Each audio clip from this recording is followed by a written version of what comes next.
A quote commonly attributed to Benito Mussolini: "Fascism should more properly be called corporatism because it is the merger of state and corporate power," clearly explains the form of today's emerging fascist state in America.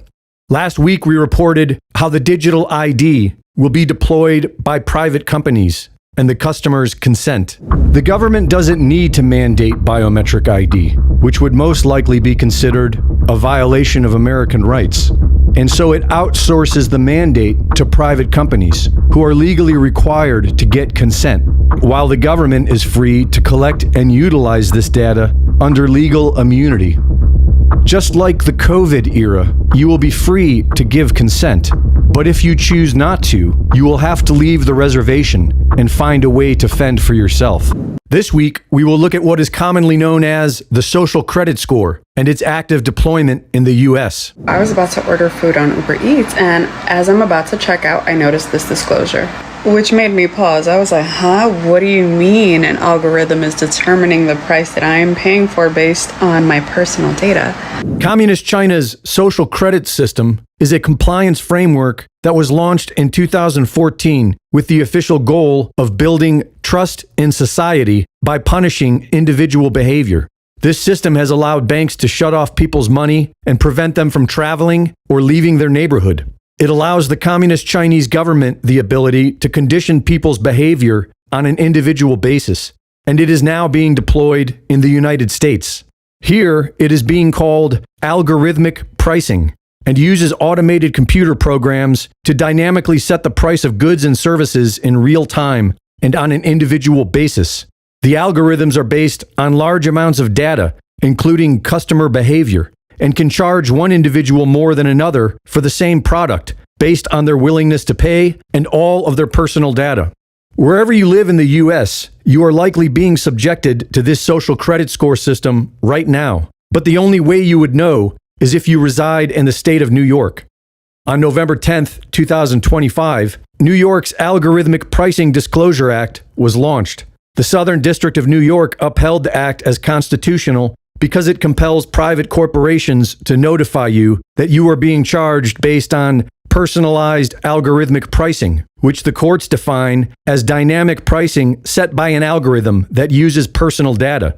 Personal data is defined as any data that identifies or could reasonably be linked directly or indirectly with a specific consumer or device. And the law does not consider whether that data was voluntarily provided or not, which means that every aspect of your life can be used to determine what a company charges you for their service.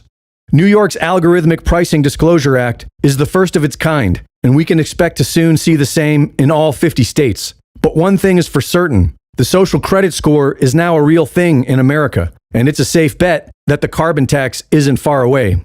An AI-run cryptocurrency economy is the only solution being pursued by the United States government and the big banks, who see it as the only way to save America from its crippling debt and claim victory in the artificial intelligence arms race. In AI 2027, what we depict happening is special economic zones with zero red tape. The government basically intervenes to help this whole thing go faster. Because the promise of gains is so large that even though there are protesters massed outside these special economic zones who are about to lose their jobs as plumbers and be dependent on a universal basic income, the promise of, trillions of more in wealth is too alluring for governments to pass up. That's what we guess. But of course, the future is hard to predict. But yes. Part of the reason why we predict that is that we think that at least at that stage, the arms race will still be continuing between the US and other countries, most notably China. Right. And so if you imagine yourself in the position of the president, and the super intelligences are giving you these wonderful forecasts with amazing research and data backing them up, showing how they think they could, transform the economy in 1 year if you did X, Y, and Z. But if you don't do anything, it'll take them 10 years because of all the regulations. Meanwhile, China, it's pretty clear that the president would be very sympathetic to that argument, Greg Reese reporting. All right. Hello, everyone, and welcome to the Diamond Report Live. It's 9:05 p.m., November 23rd, 2025. This is your host, Doug Diamond. Good to be back, and hope you guys have had a good week. and I was just chatting away with some folks in chat. And note that, yes, the new little thing that we have going this week in the chat is if you guys have a question specifically for me, make sure you put a question in your post, the actual question mark, because it flags it for me so that I can see it easier. Because I know I've missed stuff before when people have asked questions, and then I go back and look and do my speed reading that's super slow. And, I don't see it for whatever reason, so I'm not ever ignoring you guys on purpose. I just wanted you to be aware of that. So put a question in the actual post that you make in comments. And we're streaming live on Rumble, which that is the usual thing that we do, stream live on Rumble as well as my 2 YouTube channels. Unfortunately, the little question mark thing only applies to the YouTube folks because of the way that the system works and the way it talks to the chat. So anyways, we'll definitely check the Rumble chat as well. So hello to everyone out there who happens to be tuned in tonight. And yeah, let's take a look at the news. We've got the Diamond Report live yet again, and the Sunday prior to Thanksgiving here in the U.S., so that's always an interesting time because we've got the holidays getting ready to kick in full swing. Kind of already has around here. We've got literally family putting up Christmas trees and lights and stuff as we speak and over the weekend, and it's kind of crazy. I don't know how we got back to Christmas again already, but here we are. So anyway, I hope you guys have had a good week. Let's look at the news. I start with HalTurnerRadioShow.com normally, although we don't have tons of new information here. Most of it appears to be covert intel, which probably isn't really helpful for you guys if you're not already subscribers. I cannot share that information with you because that's for subscribers to Hal's website. However, you can read the headlines, which is public. Covert intel, Russians in Venezuela. 3 words, kind of tells you exactly what you need to know there if you're interested in that. It's certainly worth the $1 a week or whatever Hal charges for his subscription. Russians in Venezuela is one of the covert intel pieces, and then Venezuela targeting the continental U.S., and that is, yes, with missiles. I would add that, but beyond that, I can't really go into details. So that is something to check into, and he's got several other articles here that are open in public. Nothing else that I saw that really jumped out at me as far as stuff to talk about. Lots of talk about the stock market and the possibility of collapse, which seems to be looming very soon, although no one seems to know exactly when that might be. He's got a couple articles here on Japan in particular, and a lot of people seem to think that when it happens, it will start in Japan. I don't know exactly why that is, but that is what a lot of people seem to think. I am not a finance professional and don't even pretend to be, but it is interesting, and he has a lot of good information on his site on that. HalTurnerRadioShow.com. All right, Zero Hedge article, first one I saw, figured I would mention this. Most of you guys probably already know about this. Marjorie Taylor Greene's decided to abandon her House seat. She's going to basically step down starting in January. It says 1 week after President Trump withdrew his support and endorsement of MTG, the establishment bucking Georgia Congresswoman stunned supporters and foes alike by announcing she will resign from Congress. The move also comes shortly after Greene helped push Trump into a major political reversal that saw him suddenly encouraging Congress to pass legislation requiring the release of the Epstein files. In a video that was shot in her living room and posted to X, Greene said her last day in office will be January 5th and lamented that no matter which way the political pendulum swings, Republican or Democrat, nothing ever gets better for the common American man or woman. And that's exactly true, and that is not an accident. That is planned. I'm glad she's realizing that. Anyway, a lot of people asking her if she's going to run for president and all this stuff. I think at this point it's probably Vance's nomination to lose, so I don't really see her doing that.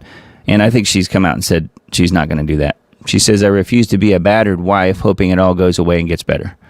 So she's stepping away. I think she maybe made her millions before ever going to Congress, unlike Nancy Pelosi, who did insider trading and made her millions off of the backs of the American public. Greene, from what I understand, owned and maybe still does, a construction company in Georgia. So I don't really know too many details about her. But have a look at Congressman Randy Fine's post, 1 anti-Semite down, 1 to go. Meaning Massey, I'm sure. But so that tells you what Randy Fine actually thinks about MTG. So here's the message here if you missed it. And I watched it the other night when she did that on Friday. And I thought it made a lot of sense. So I'm not really that surprised, honestly. So anyways, best of luck to her. And I think she's one of the smart ones, actually. All right, need to know.news. We've got a couple articles, several from there. COP30 we've mentioned multiple times over the last few weeks on the show here. And of course it's I guess it's over at this point, but this is the kind of the what's come out of that. COP30 countries signed first ever declaration to control information on the climate, not control the climate. One would think that it was actually they've decided to control the climate, but they tried to do that a long time ago, didn't they? Using geoengineering. So this is Lula, and says President Trump skipped the current COP30 climate conference held in Brazil, the gateway to the Amazon rainforest. Only 60 heads of state attended the meeting that is dwindling in numbers, as 75 dignitaries attended last year and 150 in 2023. So, wow. That's pretty interesting, huh? Brazilian President Lula, as in Da Silva, a progressive leftist and former prisoner who they brought out of prison to run for president, to quote, run for president against Bolsonaro so that they could fix the system and put him in place and get rid of Bolsonaro, made this comment in his opening speech. In the area of disinformation, obscurantists, how about that word? Obscurantists reject not only scientific evidence, but also the progress of multilateralism. They control algorithms, sow hatred, and spread fear. They attack institutions, science, and in universities. It is time to once again defeat the denialists, meaning the climate denialists, is what he's talking about there.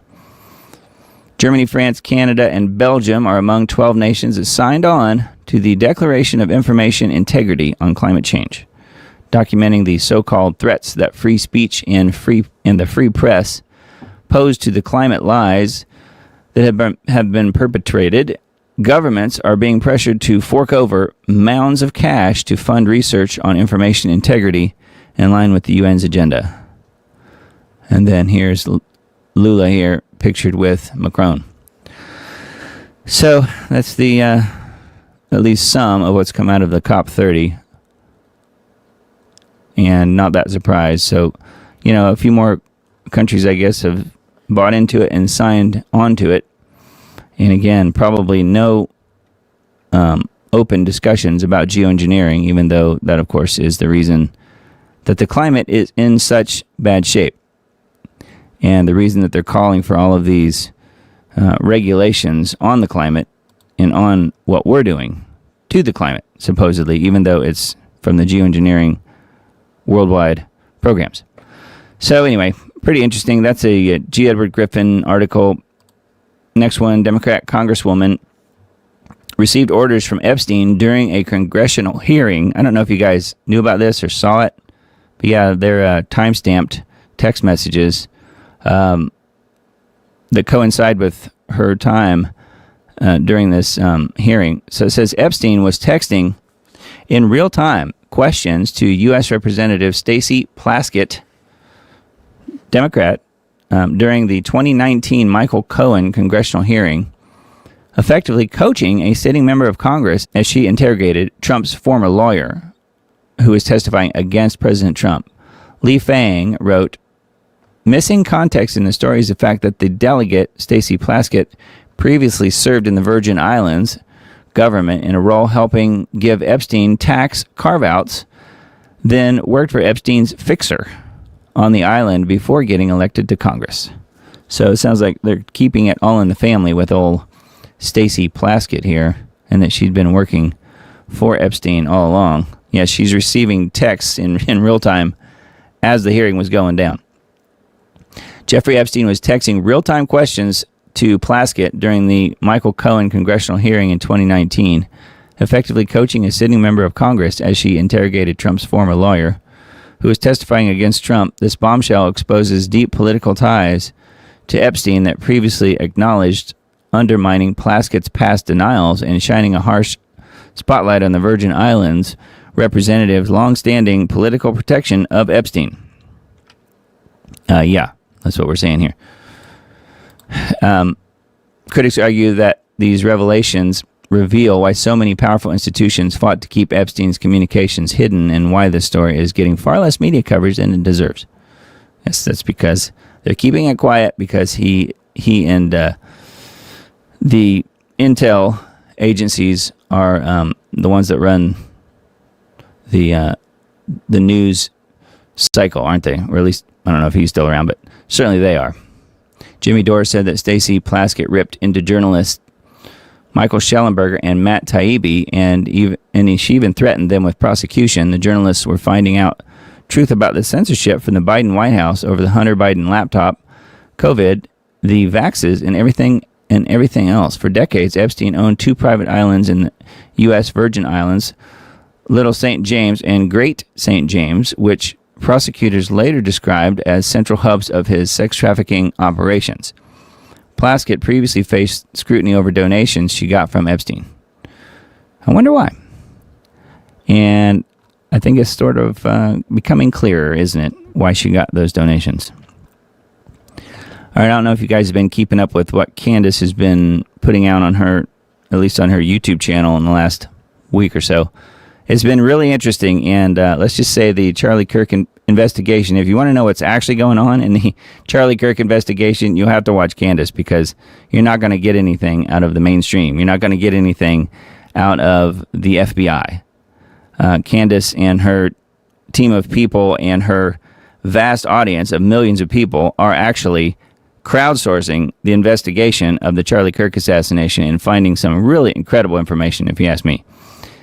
So Candace's investigation of Charlie, update November 13 through 20, says it's taken some curious turns that include the link between pastors and high-level entertainment stars, corruption in the Calvary Chapel Church in California, tracking an Egyptian plane, it's actually 2 of them, 2 Egyptian planes, that she says was following Erica Kirk, discrepancies in TPUSA's finances, and other mysteries.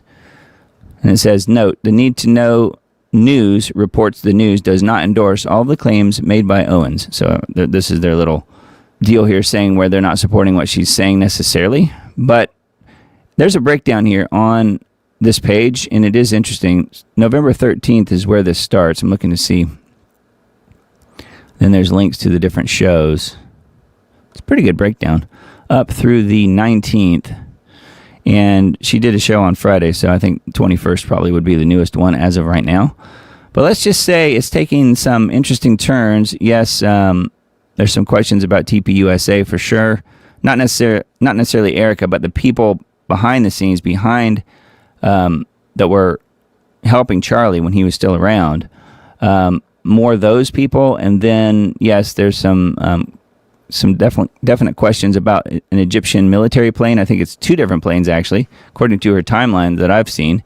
And another interesting thing that she's been talking about is the connections, possibly, to the whole the Brigitte Macron story as well.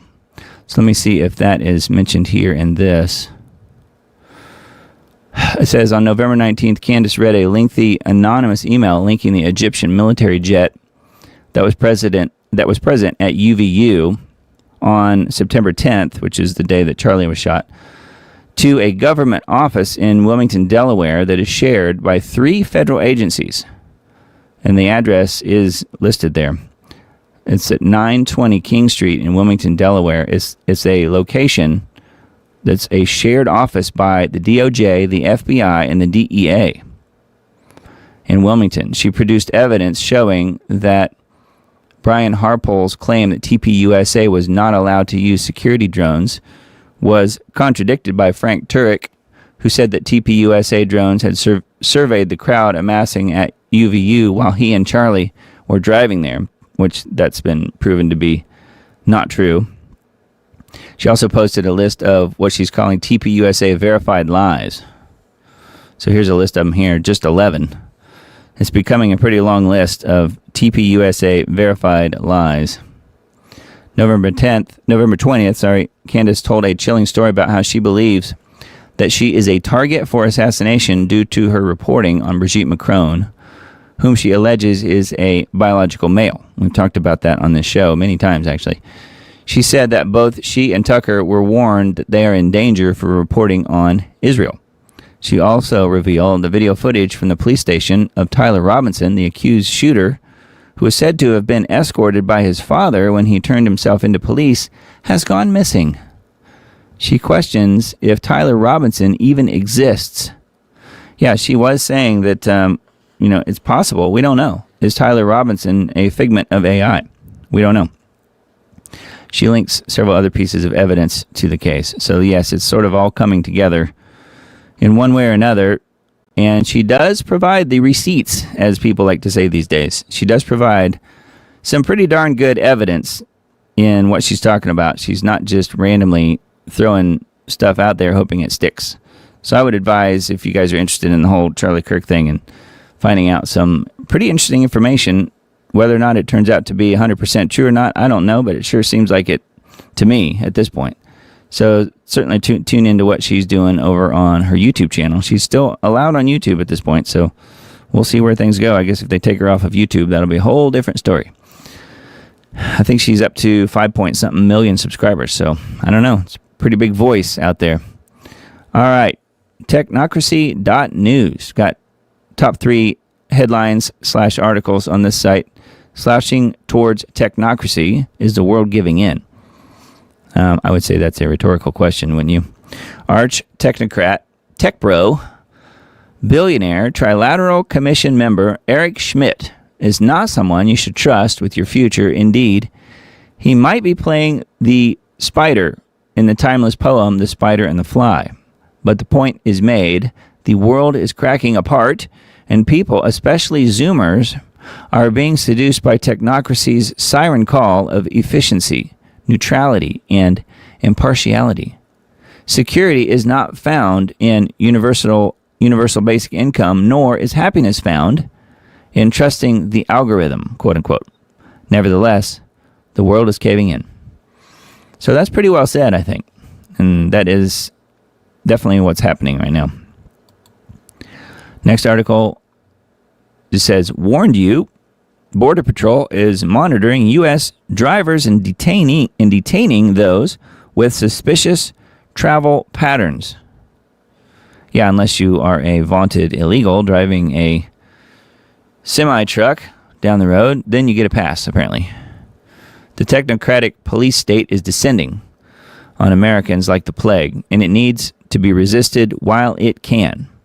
The Border Patrol has joined the feeding frenzy for tracking your license plate, following ICE, DHS, state troopers, and local city police forces. Citizens are being pulled over for, quote, suspicious activity as determined by AI, based on their driving habits. This egregious behavior needs to be constrained, but thus far, Americans don't seem to care until it's too late. Yeah. So that is very interesting. So let me know if you guys have had any experience with that. Being pulled over by suspicious activity determined by AI. Of course, they're not going to tell you it was suspicious activity determined by AI, I'm sure, not that last part. So, but it's based on your driving habits. Something to watch for, probably in the bigger cities first, of course. China's DeepSeek issues rare warning of an incoming AI-fueled job apocalypse. The Marxists blasted technocracy in 1944, where the economic analyst notes the development of this type of chronic unemployment. Howard Scott records nothing less than the abolition of human labor. One of the fundamental tenets of technocracy is that labor has become non-essential to society. Technocrats have never changed their view in 100 years and have finally figured out a way to destroy capitalism for good. So that is the third article that is listed here on the homepage. currently on technocracy.news. Pretty good site, so feel free to check that out. They will put some of the, I guess probably all three of those articles behind a paywall at some point, so if those interest you, you might want to look at them pretty soon, just because I don't really know the timeline on those. I think they're up for a few days publicly, and then they put them behind the paywall. All right, got a few Revolver articles and articles that were linked to from Revolver.news. It's always something that I reference. What was he thinking? Mike Huckabee embarrasses President Trump and the USA. Well, he's good at that, isn't he? We've talked about Huckabee on here before. Every now and then, someone in Trump world does something so baffling, so politically tone-deaf, you honestly have to stop and ask, what on earth were they thinking? That's exactly where we are with Mike Huckabee this week. Huckabee is a good guy, and he's been a loyal voice for years. But this move? Question mark. This one is a head shaker. Mike Huckabee, the U.S. ambassador to where? Israel. Just held a friendly sit-down inside a U.S. government office with Jonathan Pollard.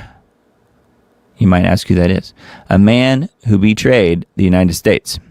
And Pollard wasn't some foreign spy sneaking around the edges. He was a U.S. citizen and a naval intelligence analyst who took an oath to this country and then sold us out. He caused serious damage to American intelligence and remains the only American in history to receive a life sentence for spying on behalf of an ally. How about that? And after all that, after being granted Israeli citizenship years later, he still turned around and called President Trump a madman who sold us down the drain for Saudi gold, which some of you out there might agree with that. And I don't know, maybe that's true. This is the man Huckabee decided to publicly meet with. What on earth was he thinking? Nobody knows what the meeting was supposed to accomplish, but it just looked embarrassing. By attending, Huckabee essentially handed Pollard a level of validation he absolutely does not deserve. It tells the world this guy's opinions somehow matter. It elevates a man who openly trashed Trump, bragged about loyalty to Israel first, and screwed over his own country, meaning the U.S. I'm adding that. And if that is not bad enough, he still defends, and he still defends the spying that landed him a life sentence. But to make this even stranger, the New York Times is reporting that this meeting wasn't just Huckabee and Pollard. Mark Levin's stepson, David Milstein, was also involved. Milstein is a senior figure at the U.S. Embassy in Jerusalem, and Levin has been one of the most radical and aggressive voices pushing the Israel First line inside of MAGA. So the fact that his stepson helped facilitate an off-the-record meeting with Jonathan Pollard, of all people, raises some very serious eyebrows. Nobody knows how deep Milstein's role goes, but the optics are awful. Yes, Milstein, who is the stepson of Mark Levin, who is a Israel Firster guy on, I don't know, he's not on Fox News, I don't think. He's just a guy on the radio, as far as I know. Not a vaunted podcaster. Now, he has a decent-sized audience. I think he was connected with Rush Limbaugh at some point years ago. I'm not sure if he's an attorney or what, but yeah, he is quite the Israel Firster, like a number of different people. Anyway, David Milstein is his stepson. He was there as well. Anyway, not good news, but not that surprising either. It is Huckabee we're talking about, which I don't think Huckabee's a bad guy. I'm just saying that was a really bad decision. And yes, I think he does tend to put Israel above the U.S., even Huckabee, I'm saying. Not good. All right, and then one more from Revolver. Lunatic says, Portland Elementary School principal compares ICE arrests to the Holocaust and George Floyd, because that's one and the same, apparently. The Holocaust and George Floyd. Wouldn't that be anti-Semitic to suggest that? New principal of Echo Shaw Elementary outside of Portland, Oregon, compares ICE doing their job to the Holocaust and to George Floyd's death. I felt like I was watching a George Floyd video. George Floyd is my friend, quote unquote.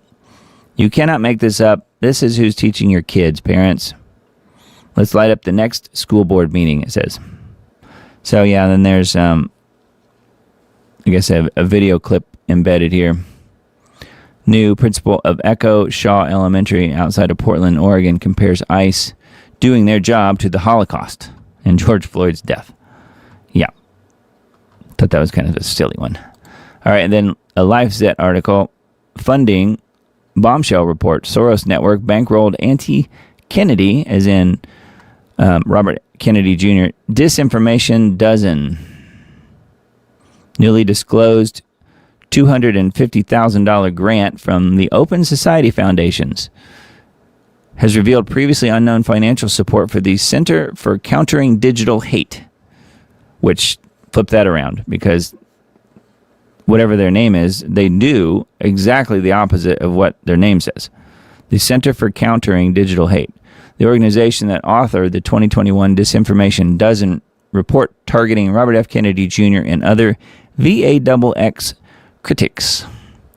The Washington Free Beacon first reported the grant on Monday, identifying it on the Open Society Foundation's website as, quote, general support.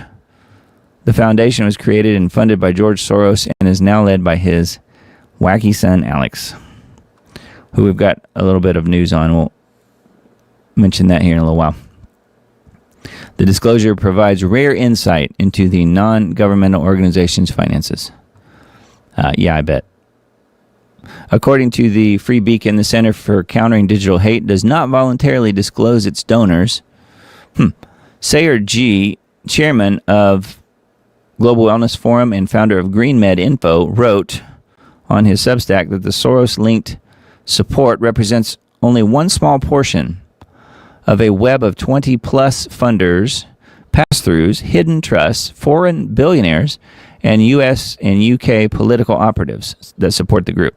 The Center for Countering Digital Hate's 2021 Disinformation Dozen report was cited across major media outlets as the basis for labeling Kennedy and other vaccine skeptics as major sources of online COVID-19 misinformation. How about that? So, big shocker, George Soros helped to bankroll the information that was put out about the Disinformation Dozen. Yes. I know you're shocked. Imagine my shock. And then this one actually was a little bit of a shock. The CDC this week has come out and said that VAXXs may cause autism. How about that? They might. We just don't know yet. The Center for Disease Control and Prevention now says, which I call the CDC the Center for Disease Creation, now says that it's possible that VAXXs cause autism. I'm saying it slowly so that the algorithm doesn't know exactly what I'm saying. In a reversal of his previous stance. How about that? The claim, quote, vaccines do not cause autism is not an evidence-based claim because studies have not ruled out the possibility that infant vaccines cause autism. Now, that is a direct quote from this article and a direct quote from the CDC in a November 19th update to its website. Studies support a link that had been ignored by health authorities. Yes, and Big Pharma, because that's where they make their money, isn't it? The CDC cited a 2006 paper that analyzed surveys of parents with children who have autism and found many parents believed that VAXXs caused the disorder, which has symptoms including difficulty communicating. Yes, it's much, much, much deeper than that, isn't it? It also said that the rise in the prevalence of autism in the U.S. correlates with the increase in the number of vaccines given to young children. And conspiracy theorists have been saying that for literally decades. Now being proven right exactly just with one sentence or two by the CDC. Do you think that'll matter? Probably not. We'll still get banned for it. Anyway, it is interesting, isn't it? There's a whole article about this deal here. And the CDC literally came out and said that this week. And that was a little bit of a shocker. That's a Zero Hedge article. If you guys want to look it up. But make sure you're on the Substack post if you're not already. The Substack list, I should say, and that is the QR code in the upper left corner up there. You can scan that or just go to diamonddisc.substack.com. It's on the screen there at the bottom. And make sure you're on the list because I will send out all of the links for all of the different articles and things to talk about tonight. So if you are on that list, you'll get that list for free in your inbox. Pretty handy. And yeah, that's a Zero Hedge article, though. You guys can go find it if you need to. Comer puts Bill and Hillary on notice, arrests on the table over the Epstein testimony. You guys believe that one?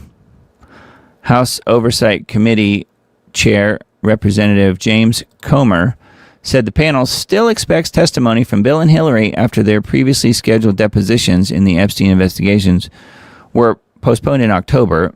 The remarks came during an interview on Just the News, No Noise television program where Comer outlined the status of outstanding subpoenas and ongoing efforts to secure testimony. The committee announced in August that it would subpoena multiple individuals connected to the Epstein matter. Hillary Clinton was initially scheduled to appear on October 9th, followed by Bill Clinton on October 14th. I remember that. I remember mentioning that on the show. Both dates passed without testimony, with the committee stating at the time that it was working to coordinate schedules. No new dates have been announced, and they never will. We expect to hear from Bill and Hillary, Comer said during the interview. He noted that President Trump has answered questions publicly for years regarding Epstein and said the committee has examined figures from both parties. We have subpoenaed Republicans and Democrats, he said. Comer said the Clintons remain the only individuals in the inquiry who have not responded to questions outside of friendly media environments.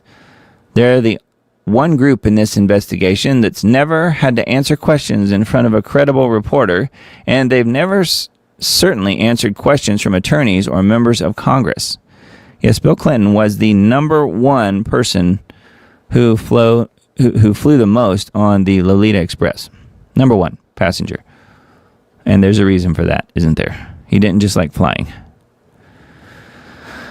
Comer added that failure to comply with subpoenas could result in consequences similar to those faced by Steve Bannon and Peter Navarro, who were prosecuted after declining to appear before Congress when Democrats controlled the House. So we expect the Clintons to come in, or I expect the Clintons to be met with the same fate that Bannon or Navarro were met with when Democrats were in control, he said. Yeah, right.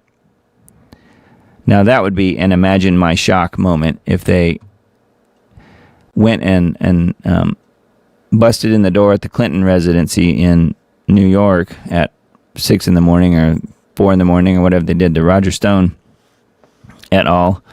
And hauled them away. That is never going to happen. Because they're Democrats, after all. They're above the law. They can do anything they want forever and always get away with it, at least in this lifetime. So apparently Comer hasn't read the notes about that. Anyway, yeah, it would be nice to see them doing the perp walk, but I just don't see that happening, do you? The Clintons have never had to answer for anything they've really ever done. Why start now? I don't know.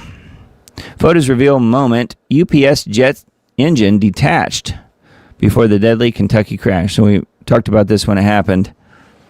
So there's some new photos here. There's one. Let's see here. Newly released photos from November 4th's crash of the UPS cargo plane in Kentucky show the moment one of the aircraft engines separated and ignited during the takeoff. The NTSB published the images along with its preliminary findings on Thursday. The MD-11 aircraft was taken off from the Louisville Muhammad Ali International Airport when its left engine detached. It just fell off. The photos show the engine breaking away and appearing to strike the fuselage. U.S. NTSB has issued a preliminary report for the ongoing investigation. November 4th, crash of UPS Flight 2976, a Boeing MD-11 in Louisville, Kentucky. The taxi and takeoff roll were uneventful until the plane rotated for takeoff.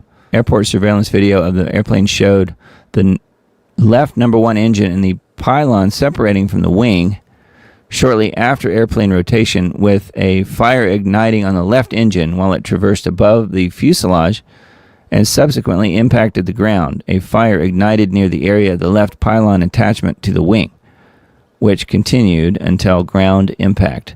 The airplane initially climbed but did not get higher than about 30 feet above the ground.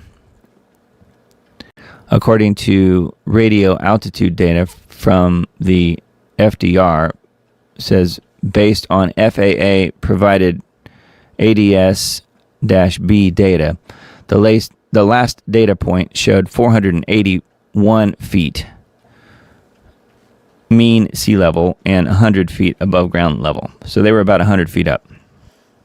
The airplane cleared the blast fence beyond the end of the runway 17R, but the left main landing gear impacted the roof of a UPS Supply Chain Solutions warehouse at the southern edge of the airport. The airplane then impacted a storage yard and 2 additional buildings, including a petroleum recycling facility, and was mostly consumed by fire. After initial cleaning of the fracture surfaces, examination of the left aft mount lug fractures found evidence of fatigue cracks, in addition to areas of overstress and failure. The NTSB's investigation of the flight is ongoing. And you can see it here in these pictures where it's coming loose. See, here it looks normal, and then here you can see the engine shooting upwards, and here even more so, and it's lighting it on fire, and then there it's lighting the whole fuselage on fire as the plane's attempting takeoff. So that would do it, wouldn't it? Anyway, I just wanted to update you guys on that. That is a little bit of new information on the UPS jet crash. Pretty crazy. This is one I did not know about. I don't know if you guys have heard about this. A 5th person has died at Disney World in less than a month. So I guess it's dangerous to go to Disney World these days. It says a 5th person has died at Disney World in a string of deaths in less than a month at the Florida theme park and resort. The unidentified guest was reportedly pronounced dead at Disney's Saratoga Springs Resort and Spa near Disney Springs on November 8th. The Orange County Medical Examiner's Office confirmed on Wednesday. That's weird. I didn't know Disney was in Orange County in Florida, because it's in Orange County in California too. Weird. Although there was a death at Disney's Saratoga Springs Resort, we declined jurisdiction, the medical examiner said in a statement, noting that the body was ultimately turned over to the individual person's physician. Then it talks about the, this Saratoga Springs, which I don't really know anything about. No further details have been released about the mysterious death. The string of deaths started on October 14th when Disney superfan Summer Equitz, 31, was found dead at a contemporary resort of an apparent suicide after she had vanished from her Illinois home. Okay. October 21st, another guest at the park, identified only as a man in his 60s, died from a pre-existing medical condition. Okay. October 23rd, a 28-year-old, an aspiring football referee from Los Angeles, leapt from the 12th floor of the Contemporary Resort in apparent suicide. So that's 2 at the Contemporary Resort. 2 of these 3 so far. Then the 4th one, a woman in her 40s, on November 2nd, was found unresponsive at Disney's Pop Century Resort, a budget hotel connected to Epcot and Hollywood Studios. She was later pronounced dead. So it doesn't sound like any of them were related to the VAXX, which is kind of what, that's where I go almost immediately. But it doesn't sound like it. I mean, at least not obvious that would be it, as 2 of them were suicides. But wow, that is really crazy. And yeah, 5th person has now died in connection to the old Disney properties in Florida. That's crazy. I saw this and thought it was just kind of interesting. I didn't realize really what the largest city in the world was. You always hear different things. The U.S., it's pretty easy to figure that out. But in the world, Tokyo has been considered the largest city in the world. Well, Tokyo has now been surpassed, according to this article. Anyway, Jakarta is now the most populous country, the most populous city in the world. Let's see here. Here, Jakarta topples Tokyo as world's biggest city. Gleaming skyscrapers stand right next to slums, while millions struggle with lack of housing and poor air quality. The world's most populous city is a metropolis of extreme facing social and environmental challenges. Yeah, you don't say. Anyway, that is kind of a wide shot there. That's wild. There it is, way down there. This one says, a view from Jakarta's tallest building, the Autograph Tower. According to a new UN report, Jakarta is now the world's most populous city with nearly 42 million inhabitants. So 42 million. I think Tokyo, when I looked it up, it said 37 million. So Jakarta is now the largest city in the world. Isn't that crazy? And I wonder if do you guys even know where Jakarta is? I actually did. I did know that. And that is Indonesia. So, never been there, but I do think it's very interesting that it's no longer Tokyo. Pretty crazy. All right, information liberation. Ambassador Huckabee held secret meeting with Israeli spy Jonathan Pollard, which we mentioned that already. Zionists pine for censorship at World Jewish Congress, Jewish Leadership Conference, and more. The theme throughout the World Jewish Congress, World Jewish Leadership Conference, and the Jewish Federations of North America's General Assembly over the past few days was a pining for censorship to suppress Tucker Carlson and Nick Fuentes on the right, and anti-Zionist backers of Zoran Mamdani on the left. So shut up everybody, basically, who doesn't have great things to say about how wonderful Israel is. If you can't say that, then you don't get to speak. Yeah. Just remember that. RT, we've got an RT article here. Top American Ukrainian officials continue to discuss a peace plan as Trump's deadline looms. Yeah, diplomats are currently holding talks in Geneva as the clock ticks down until the president's Thursday deadline. Yeah, Thanksgiving Day. I don't know why he made Thanksgiving Day the deadline, but that is the supposed deadline for Kiev to accept his proposal. So it seems to me here that it isn't really Russia that's the problem. It seems to me like it's Ukraine that's holding back. At least that's what I've heard recently. U.S. Secretary of State Marco Rubio, Secretary of the Army Dan Driscoll, and Special Envoy Steve Witkoff are meeting now with Ukrainian officials at the American mission in Geneva as Trump's deadline looms. Kiev has reportedly been given until Thursday to accept the plan, with the possibility of extending the deadline in order to finalize the terms. The sudden submission of the initiative to a politically weakened Zelensky, along with the release of an alleged draft of the text, has triggered immediate turmoil. Yeah, they did let the proverbial cat out of the bag on that one. Kiev's European backers are now scrambling, with Western media calling their reaction an emergency response. Tensions are rising further as concerns grow over Zelensky's ongoing corruption scandal. Yeah, well, what's new about that, huh? Kremlin has refused to engage in what it calls megaphone diplomacy following a series of vocal declarations of defiance from Brussels on Friday. European Council President Antonio Costa openly admitted that the EU had not been informed about the plan. Zelensky had also held an emergency call with President Macron, Keir Starmer, and German Chancellor Merz. Yeah, and 1, 2, 3 of those guys were all on the train car. Remember a few months ago, on the train car where there was the little baggie of white powdery substance that was on the table, and Macron grabbed it and stuffed it into his pocket real quickly. Remember that? They were Zelensky was not in that picture, but he was involved in that whole thing. He was there that they were meeting with, on the train and stuff. He just wasn't in the picture. But yeah, I'm sure it's a coincidence. They were probably just sharing their sugar cookie recipes, not doing anything illegal. Anyway, pretty interesting, and who knows if Ukraine will accept the Trump peace plan. I sort of doubt it, but we'll see.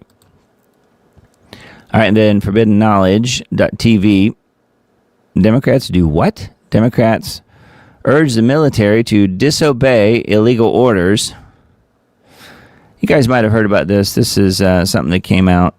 Looking to see if the video is embedded here. Something that came out a few days ago, whereas you have a few sitting members of Congress actively telling the military to not obey what they consider to be illegal orders, but they don't really define what illegal orders are. So we've got another article pulled up on that, I think, elsewhere. This one is focusing specifically on, I guess, Nino Rodriguez's video, which he does some pretty good work. He's a YouTube guy. Juan07 joins the Nino podcast with leading Democrat officials who are former military and intelligence, urging the military to, quote, disobey illegal orders.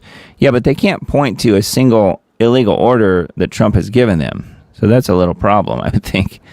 So sedition is the word being thrown around a lot here, that these people are guilty of sedition.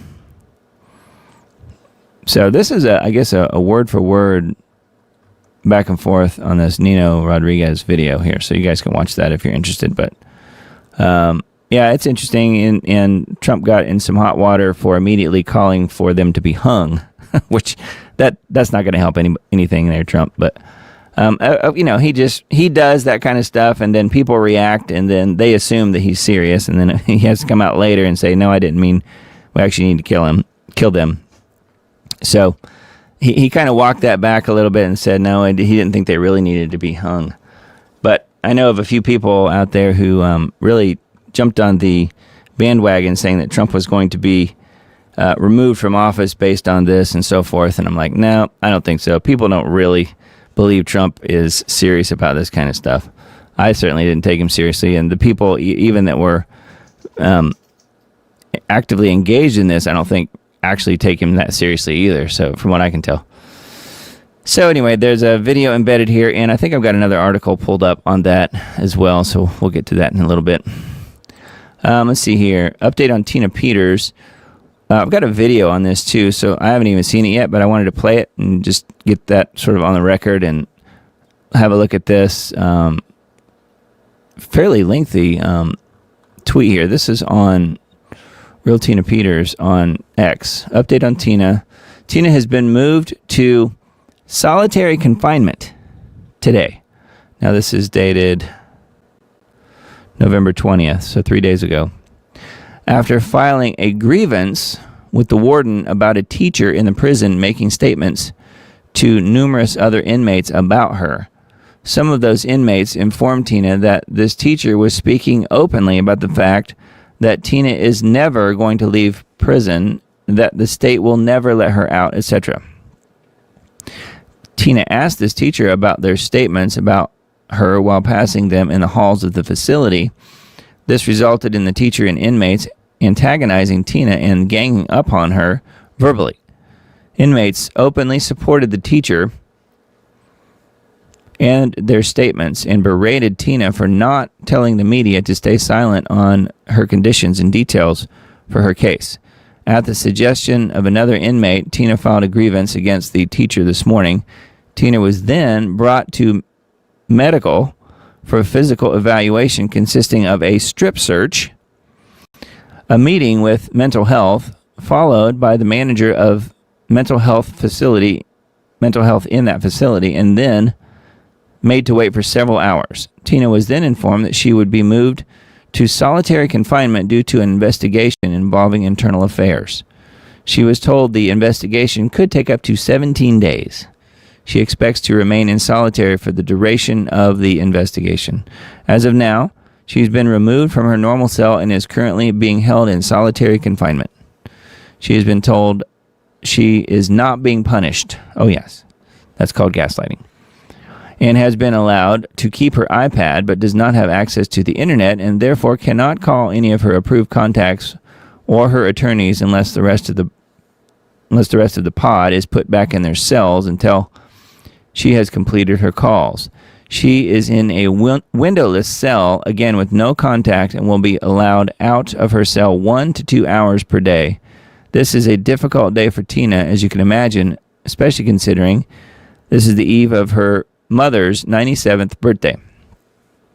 Please keep Tina in your prayers and pray that an honest investigation is performed into the misconduct of the individuals involved for the inappropriate and willful targeting of a political prisoner. Pray that she gets to see her 97-year-old mother again soon. If you can support Tina, she needs your help. Please share her website, tinapeters.us, and encourage everyone you know to donate to support her living expenses and legal bills so that she can stay afloat and win, so that this can never happen to any other American again. God bless you, and thank you for your prayers and support of America's Gold Star mother and most courageous clerk in the nation. So again, innocent person. We've talked about Tina often on this show and what Trump, in my opinion, needs to do. I heard a really good, very concise explanation as to something he could do to get her out of there, even though, yes, she's in a state penitentiary and the issues are state election related. Trump could federalize the prison momentarily, go in and pull her out, and then basically hand the prison back over to the authorities. So he could get her out if he wanted to, and he's chosen to do nothing about Tina Peters. So here's a quick little video on Tina and some more additional information. Having citizens come to me and tell me that something didn't seem right. Something didn't seem right in our local city council elections.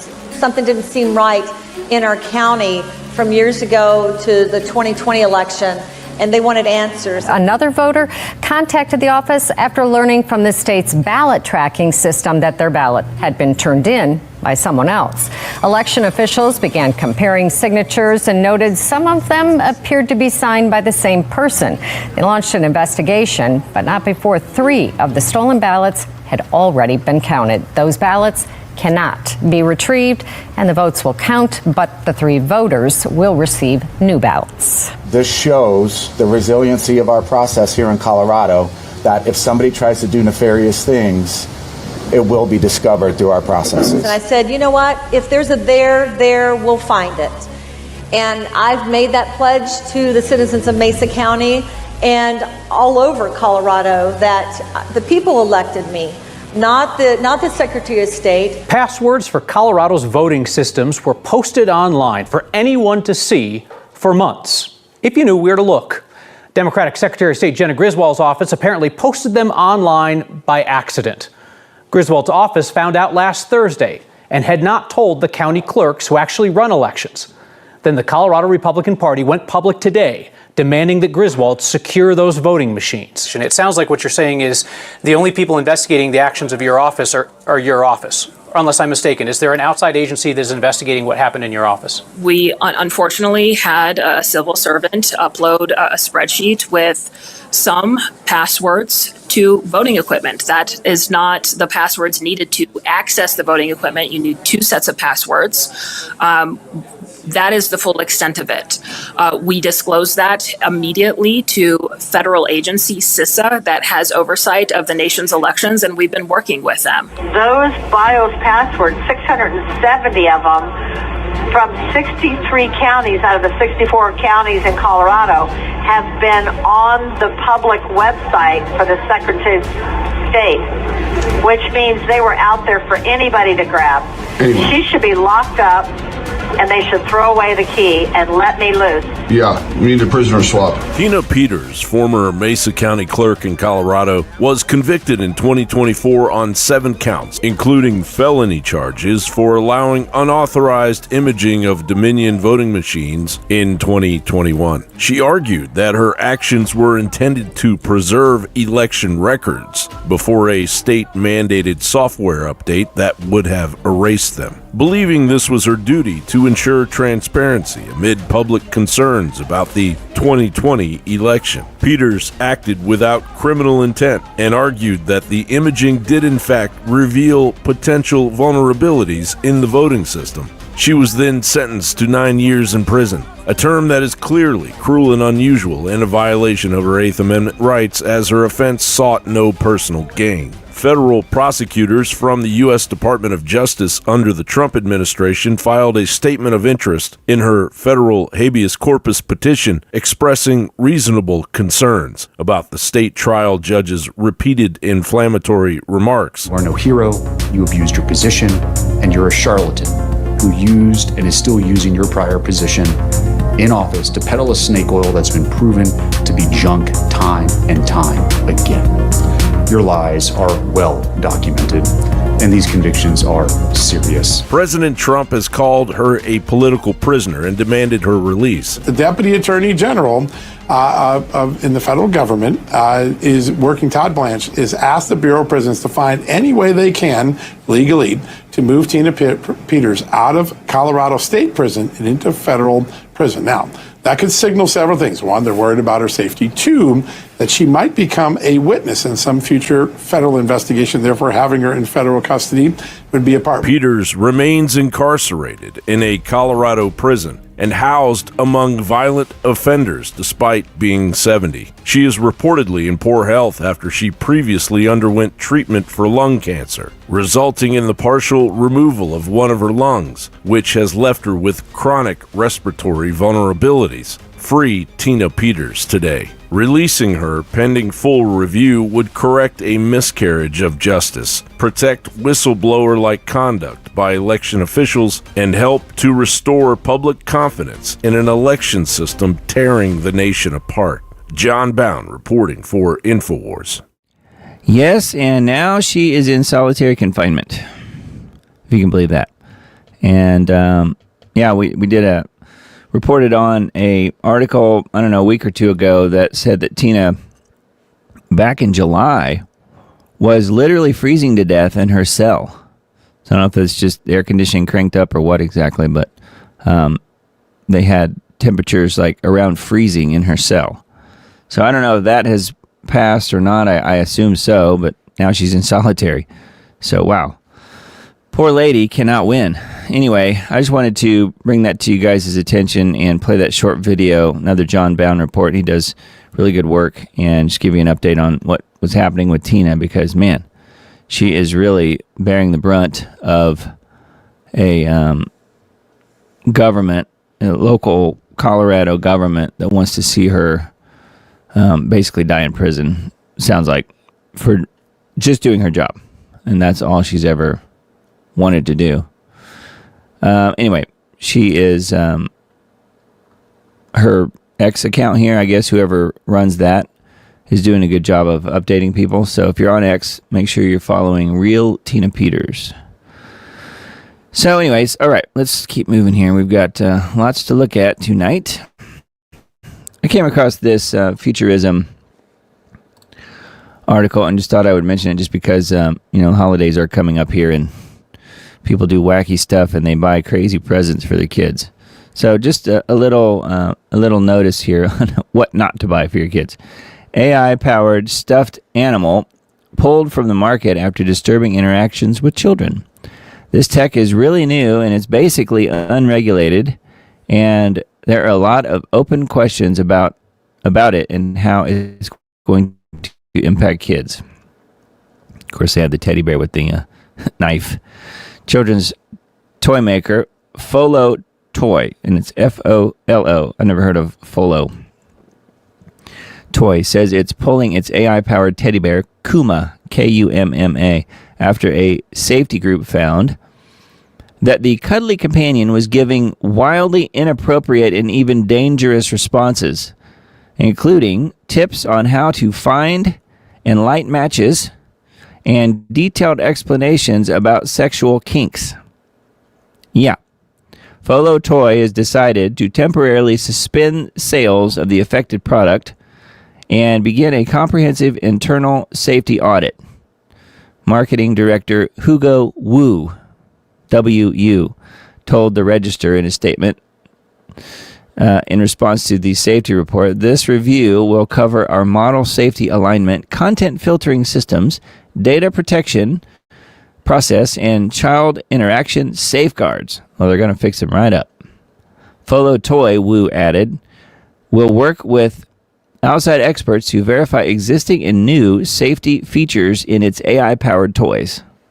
We appreciate researchers pointing out potential risks, Wu said. It helps us improve. So it sounds like a Chinese company, I guess. I don't know. Anyway, yeah. So don't buy those AI-powered teddy bears for your kids this Christmas. That's not a good idea. The findings are some of the clearest examples yet of how the flaws and dangers seen in large language models across the broader AI industry, or as my mom calls it, A1. We were having a discussion the other day about stuff, and she was calling AI A1. So I'm going to have to start calling it A1 now. The broader AI industry may come to bear on small children. This summer, Mattel announced that it would be collaborating with OpenAI, think ChatGPT, on a new line of toys with the staggeringly popularity of chatbots like ChatGPT. We're continuing to hear reports of episodes of what experts are calling AI psychosis. And you want your teddy bear to be exposed to that too, wouldn't you? In which a bot's sycophantic responses reinforce a person's unhealthy or delusional thinking, inducing mental spirals and even breaks with reality. The phenomenon has been linked with 9 deaths, 5 of them suicides. Wonder what the other 4 were. Teddy bears with knives? Maybe. Anyway, yeah, 5 of them suicides. The LLMs powering the chatbots involved in these deaths are more or less the same tech used in the AI toys that are hitting the market.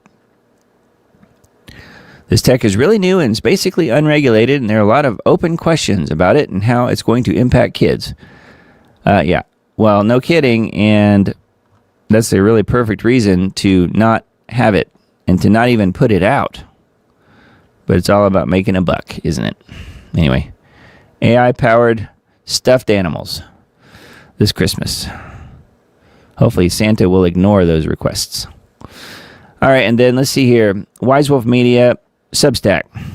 Another good week of posts on here. I thought I would just mention a couple of headlines here. You guys are welcome to look at these. It's Wise Wolf Media on Substack.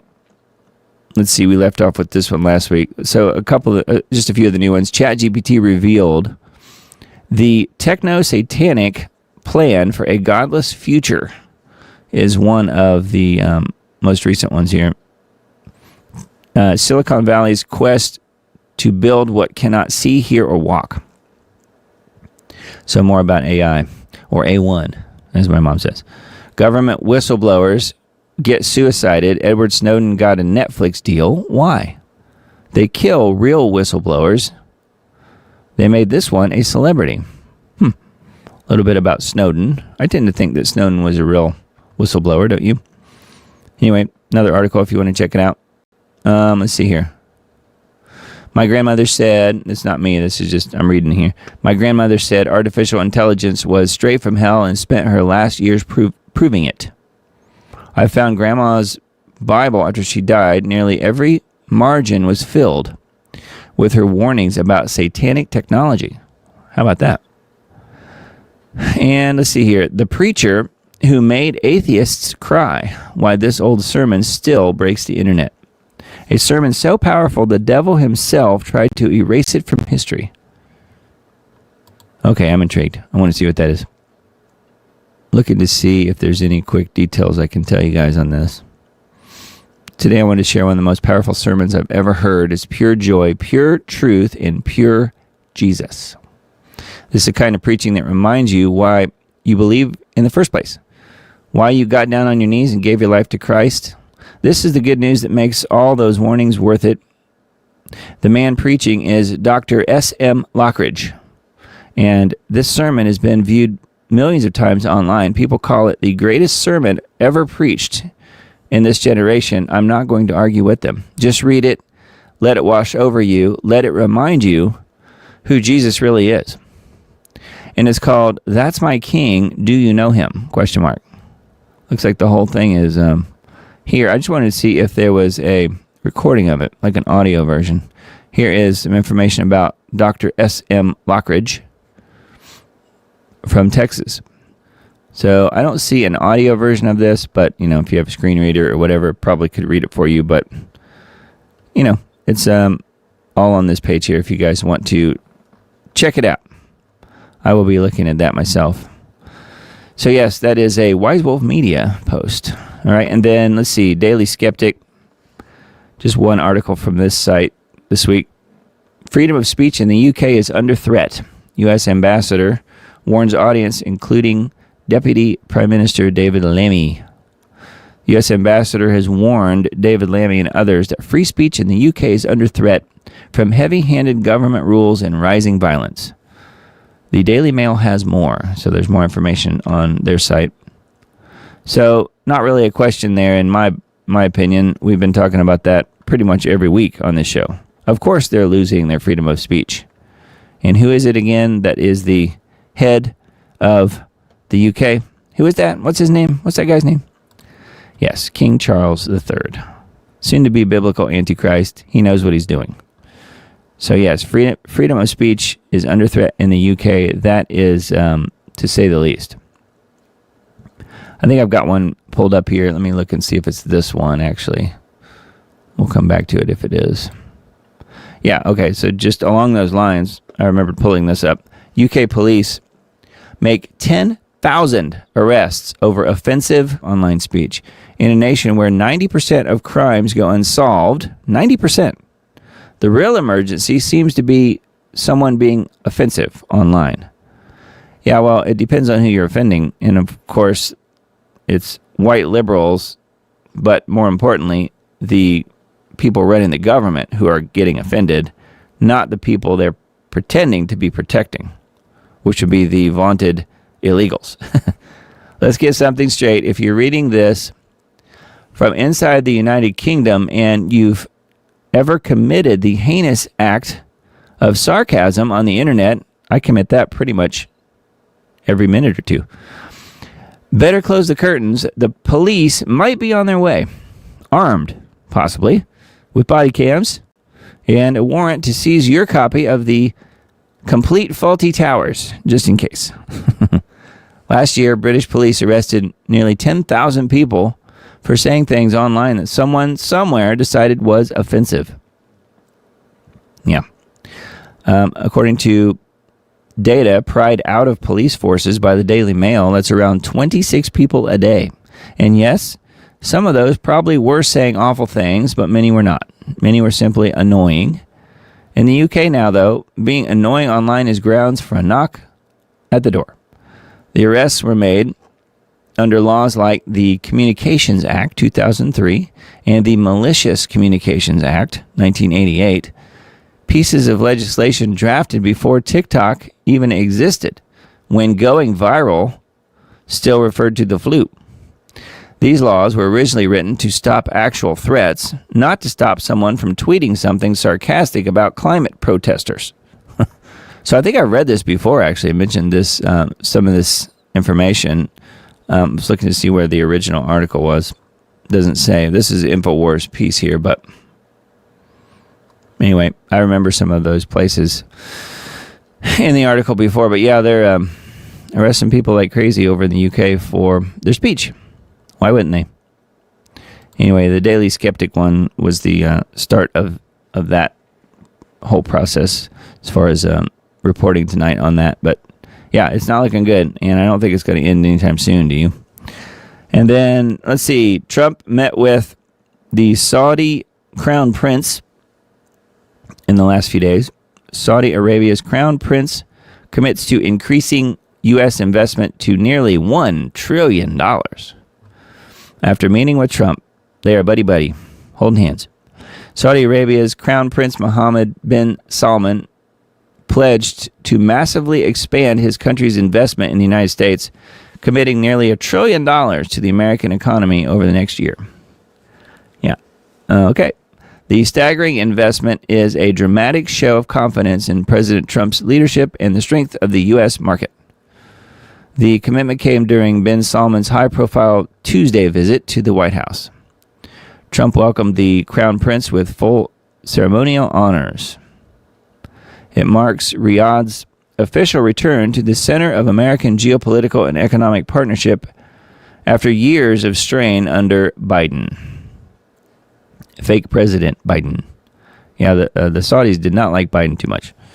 The Saudi leader agreed to the massive investment after meeting with Trump. Trump initially announced that Saudi Arabia would invest, quote, at least $600 billion. The president noted that the number could rise. He says, you've agreed to invest $600 billion into the U.S., and because he's my friend, he might make it $1 trillion, but I'm going to have to work on him, Trump said. What it really means for everybody, what really counts is jobs, a lot of jobs. Minutes later, bin Salman confirmed the higher figure himself. So Trump twisted his arm, and here. It looks like he's twisting Trump's arm. But Trump talked him into it, I guess. So now it's $1 trillion. Now, I'm not sure exactly what it's going to be. Is it more data centers? Is that what we're doing? Let's hope not. Anyway, Trump greeted the Crown Prince on the South Lawn, flanked by uniformed service members. Stark contrast to the frosty relations between Riyadh and the Biden years. Saudi leaders were repeatedly snubbed and publicly criticized by the Biden administration. New investment packages expected to target U.S. manufacturing, energy, finance, and advanced technology sectors, with both leaders touting it as a major boost for job creation and economic growth. For Trump, the announcement is another high-profile validation of his America First economic agenda. For Saudi Arabia, it signals a strategic realignment back towards a strong partnership with Washington and away from the uncertainty and diplomatic hostility that was experienced under Biden. So, anyway, I don't know. I'm not sure that's necessarily a good thing, but Trump's all about it. So I just figured I would just report the news here, guys, and you can make up your own mind. But I think it's interesting, and this is the same guy, Crown Prince Mohammed bin Salman, that started NEOM. And we've talked about NEOM a whole bunch on this broadcast. NEOM, if you've never heard of it. It's being built out in the desert in Saudi Arabia, western Saudi Arabia, just really a few miles away from the actual biblical site there that Ron Wyatt discovered. It's the Mount Sinai story here. I'm looking to see if there's an easy way to find the connection. I know it's on one of these videos. Well, I'll look for it later. I'll put it in the Substack post, but the real Mount Sinai, where Moses was given the 10 Commandments, is not where people think it is, which is quite a few hundred miles west of where the actual location is in Saudi Arabia. And that is what Ron Wyatt discovered, and NEOM is very, very close to that. And if you haven't heard of NEOM, this is about, it's a city that it's called The Line, and they are in process of constructing it, although they've had to change the length of it a few different times, and I'm not real sure what the current length of the line is going to be, but we've talked about it on this show before, and I think that there's probably a video on here about that. They've got all these different regions that they're planning to build, and it's really interesting. But if we look at the About page here, you can see that right here, 2021, His Royal Highness Crown Prince Mohammed bin Salman announced the line in October, followed by the port-based industrial city Oxagon in November. So in 2021, this guy announced the NEOM was going to be built. And so that is what that was kind of my reminder here when I saw his picture that he was the guy that started the line. Of course, they're still building it. It's going to take them quite a while. I don't know that it'll ever come to fruition, but they are, they're still in process, so we'll see. But you can go to neom.com. I don't know if it's Neom or Neom, but neom.com for more information on that. It's pretty wild. And there's lots of other cities that they have plans to build. And of course, they will be highly surveilled smart cities. So feel free to take a look at that. Yeah, and I'll make sure to post the Ron Wyatt Mount Sinai video here as well, because that pinpoints exactly where Mount Sinai is, and it's really not that far from where they're building NEOM. So it's pretty strange. Anyways, thought I would mention that. And then let's see here. WNG.org, a couple articles from this site. Trump and Mamdani tout shared goals, downplay the differences after a meeting. Yes. Zohran Mamdani met with the president this past week, and it was, I think Trump seemed to like him. Of course, he's a communist, and he probably thought that he wouldn't like him, but they actually got along really well and really saw eye to eye on a lot of things. So what does that say? But I will say this. Communists lie.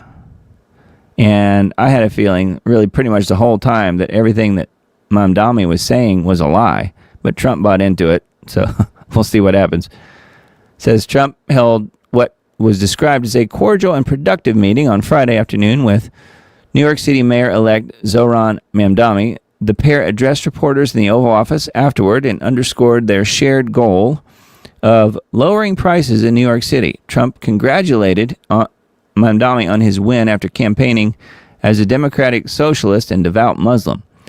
The better Mamdani did as mayor, the happier Trump would be, the president said. Trump noted that the pair shared a love for New York and want the city to prosper. I think that's questionable, don't you?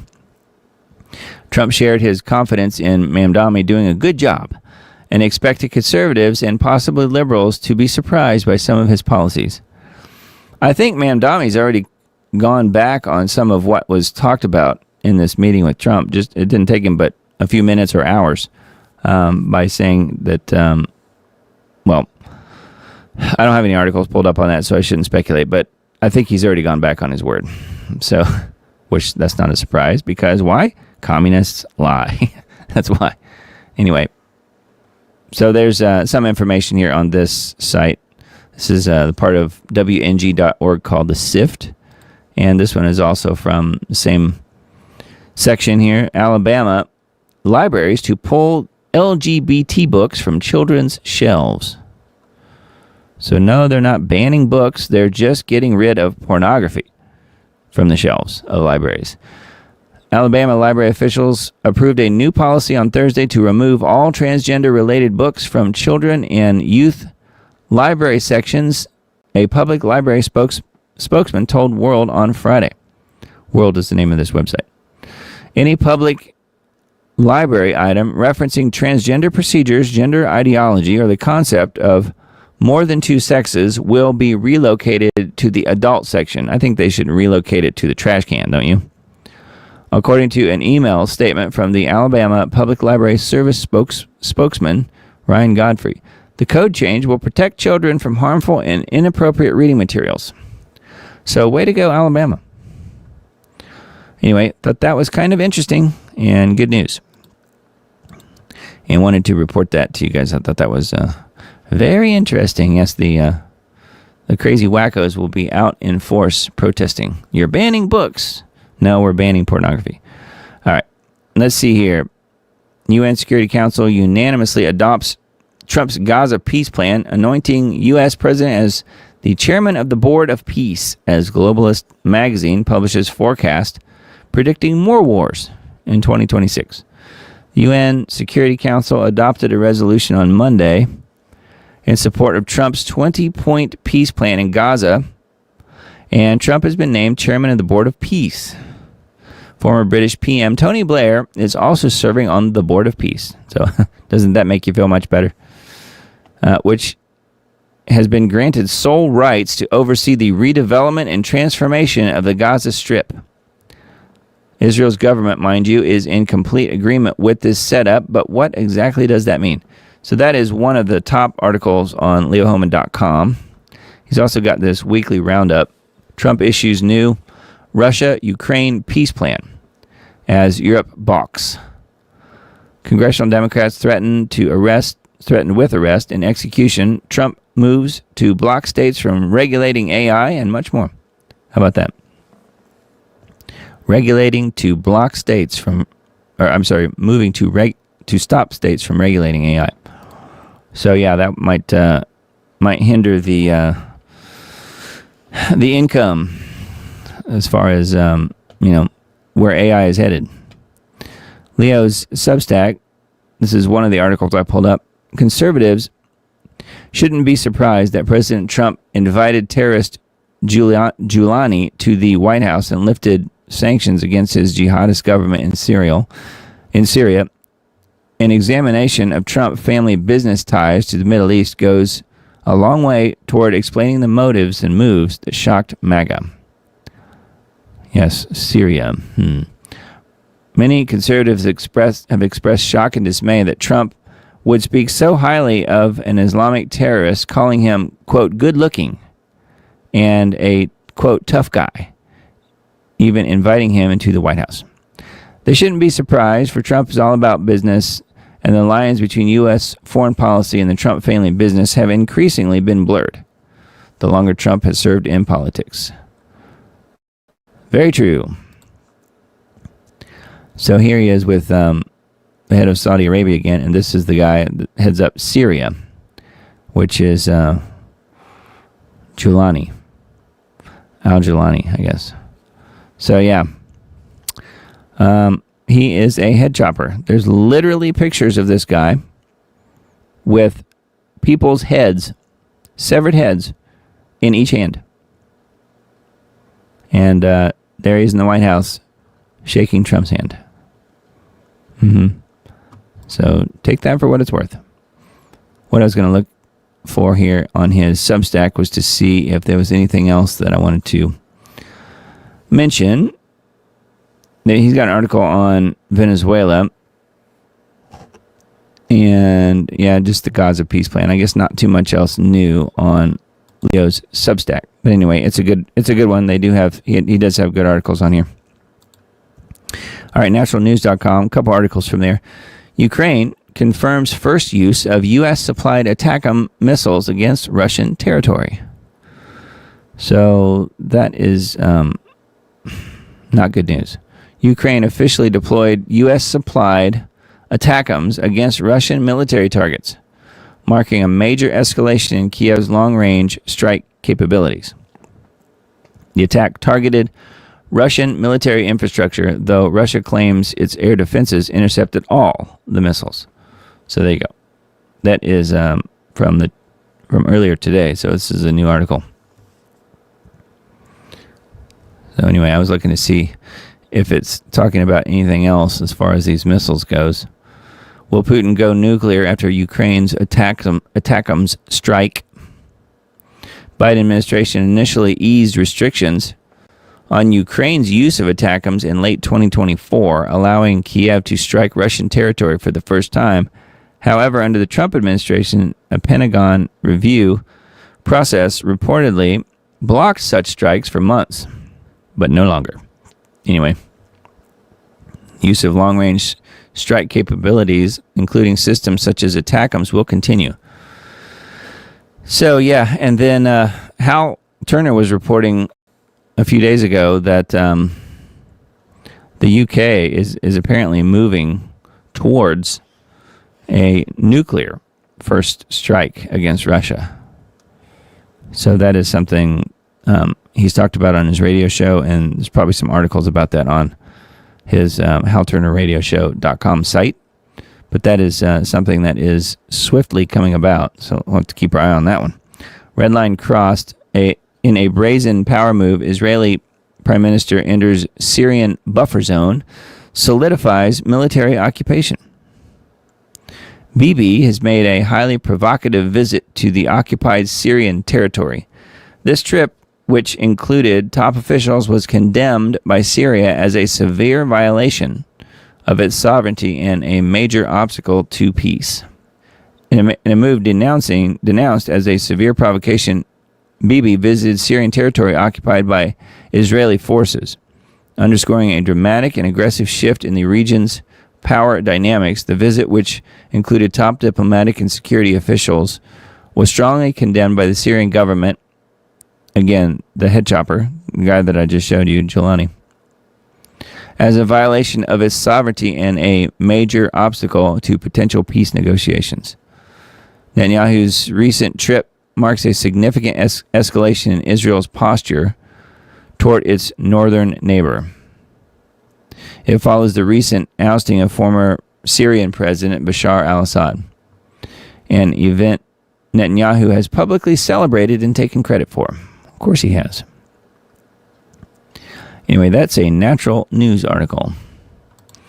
All right, and then pulled up one here from the Wine Press Substack post. Elon Musk reveals potential plan to fight climate change by creating a fake constellation of satellites to block out the sun. That doesn't sound too good, does it? A large solar-powered AI satellite constellation would be able to prevent global warming by making tiny adjustments in how much solar energy reached Earth. You think he's joking? He's not. Yes, why don't we just stop the geoengineering programs and see what happens? Let's start with that. But no, you're a conspiracy theorist if you think that. It doesn't exist, and you're crazy. Earlier this month, the richest man in the world threw his hat into the ring to fight purported climate change by blotting out the sun's rays to cool the temperature of the Earth. How, you may ask? Well, by creating a swarm of satellites to form a new mechanical constellation. A large solar-powered AI satellite constellation would be able to prevent global warming by making tiny adjustments in how much solar energy reached Earth. Wouldn't the satellites that were always in the sun be constantly breaking down? Seems like they would. That was just a question that came to mind. In response to a comment made to his tweet, Musk said his wild idea would prevent global warming or global cooling. Earth has been a snowball many times in the past, he added. So maybe that's a goal. I don't know. He also told someone else that redirecting just a small amount of solar energy to Earth would solve that too, referring to death prevention due to the climate. So Musk is at it again. I like some of the things that he does and says, but that is not one of them. Anyway, that's a Wine Press article on their Substack. And then let's see here. I mentioned this earlier. Gateway Pundit article about Candace alleges there is an active assassination plot against her, led by French President Emmanuel Macron and his husband/wife, Brigitte. Conservative commentator Candace has made a startling claim on social media accusing French President Emmanuel Macron and his wife, Brigitte, of orchestrating a plot to assassinate her. Yeah, and she's not just making stuff up. She actually has evidence. And we'll look at that in a minute because I've got it pulled up on my Twitter account, X account. Yeah, on her post on X on Friday evening, Owens stated that she was contacted by a high-ranking French government employee who provided what she described as credible information about the alleged scheme. The post, which has garnered significant attention with over 66,000 likes and millions of views within hours, calls for widespread sharing and urges U.S. authorities to investigate. So we'll look at that here in a minute. I'll pull up the full tweet and or X post, and we'll look at that. It's getting crazy out there. Watch, Zoran Mamdani confirms he thinks Trump is a fascist and a threat to democracy. So this is what I was mentioning earlier. earlier. I did pull up an article on this. He doubles down on the sanctuary policies in impeding ICE following the Oval Office meeting with Trump. Democrat Socialist New York City Mayor-elect Zohran Mamdani appeared on NBC's Meet the Depressed. That's what I call it. Meet the Depressed this morning, where he said Trump is a fascist, a despot, and a threat to democracy just 2 days after he met with the president in the Oval Office. Gateway Pundit reported Trump hosted Mamdani at the White House on Friday afternoon. Two emerged from the meeting, appearing highly optimistic about their agreement to work together for the benefit of New York during a press conference. Trump shockingly even told reporters that he expects to work with Mamdani on crime and illegal immigration. The press conference was quite chummy, especially for two political rivals, with Trump heaping praise on Mamdani throughout the meeting, even shielding him from adverse questions. Yeah, he did do that. Mamdani was asked more than once about his previous statements, calling Trump a fascist. And after evading the initial question, Trump interrupted, stating, "That's okay, you can just say yes." He continued, "It's easier than explaining it, I don't mind." So he was really bending over backwards here to make Mamdani like him. I don't think it worked. And you know what? Communists lie. We'll just leave it at that. So anyway, yeah, I thought that was the case, that he's already going back just two days later. It took longer than I thought. 2 days after the meeting on Friday, he's already saying, nope, he's definitely a fascist. And he's a despot as well. So there you go. Alex Soros. Now, this is the other thing I mentioned somewhat earlier when we were talking about the Soroses. Alex Soros fled to Niger, ? Soros's IP address revealed by new X feature. Niger does not extradite to the U.S. So I thought this was interesting. Who knows if this is anything that matters. But on the Alex Soros X account, it says the date joined X, an account based in Niger.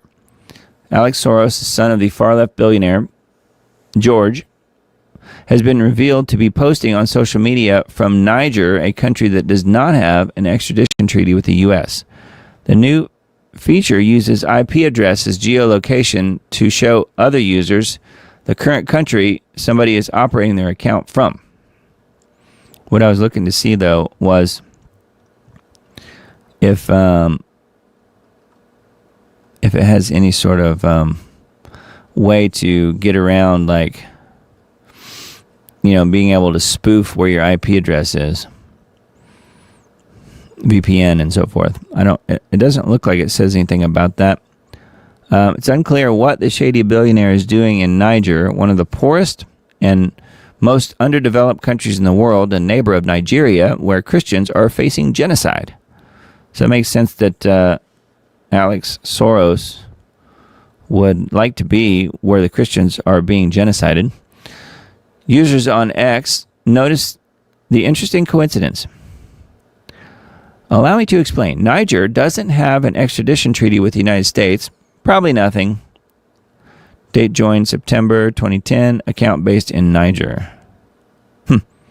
Perhaps it's because Niger doesn't have an extradition treaty with the U.S. and President Trump has spoken extensively about going after the funding source of Antifa rioters in liberal cities. Yeah, there's that. George Soros and his Open Society foundations have funneled money to and bankrolled many dark money projects and radical left movements to destabilize conservative governments and place radical leftist globalists in power. He's also the puppet master behind the lawfare against Trump, election interference, and chaos across the country. Alex Soros currently serves as chairman of the board of directors for the Open Society Foundation. Notably, the Jewish billionaires have funded countless instances of violent riots, including anti-Israel movements, Black Lives Matter, and other leftist projects. There he is with his dad there. Trump calls for Soros and his son Alex, who has also been a prominent figure for the Democrat Party, in the Democrat Party to be, quote, charged with RICO because of their support of violent protests and much more all throughout the United States of America. We're not going to allow these lunatics to rip apart America anymore, never giving it so much as a chance to breathe and be free, the president said. Be careful, we're watching you, he said. So anyway, that is interesting, isn't it? That Twitter, or X, is reporting that Alex Soros is in Niger. Who knows? I don't know if that overrides a VPN, because with the VPN you can spoof whatever country that you are in, theoretically. But there probably is a way for the X system to figure it out. I'm just guessing. All right, and then these I thought were interesting and wanted to pass them along just because it kind of shows you, and I wondered at the time, you know, when all those people were coming out on X and other places talking about how Charlie got what he deserved and so forth, you know, and then they got fired from their jobs. I wondered how long that would last. And indeed, people are being reinstated already. Here's an example, and I've got two here. Radical leftist teacher in Rhode Island suspended for calling Charlie Kirk a, quote, piece of garbage, given job back, and will return to teach. Benjamin Philo, a social studies teacher at Barrington High School in Rhode Island, was originally put on leave after posting comments about Charlie Kirk online, calling him a, quote, piece of garbage. Will be returning to the classroom at the beginning of December. Even though the teacher violated the school district's policy on social media, his job was being restored, according to the interim superintendent. Rhode Island High School will reinstate a teacher who was put on administrative leave after he called assassinated Turning Point USA founder Charlie Kirk a, quote, piece of garbage. In an email sent Friday and obtained by Fox News, the interim superintendent, Bob Mitchell, said social studies teacher Benjamin Philo would return to teach despite violating the district's social media policy. The high school teacher at the center of the recent district independent investigation will be returning to the classroom on December 1st. The investigators' now public report confirms that the teacher violated district social media policy, resulting in substantial disruption to our district. Shortly after Kirk's assassination on September 10th, while speaking at UVU, Philo, this teacher, posted a video claiming Kirk, quote, hated the LGBT community and hated women's rights. Superintendent Bob Mitchell claimed that the school was going to take measures to increase security and was working with the local police and the FBI as part of reinstating the teacher.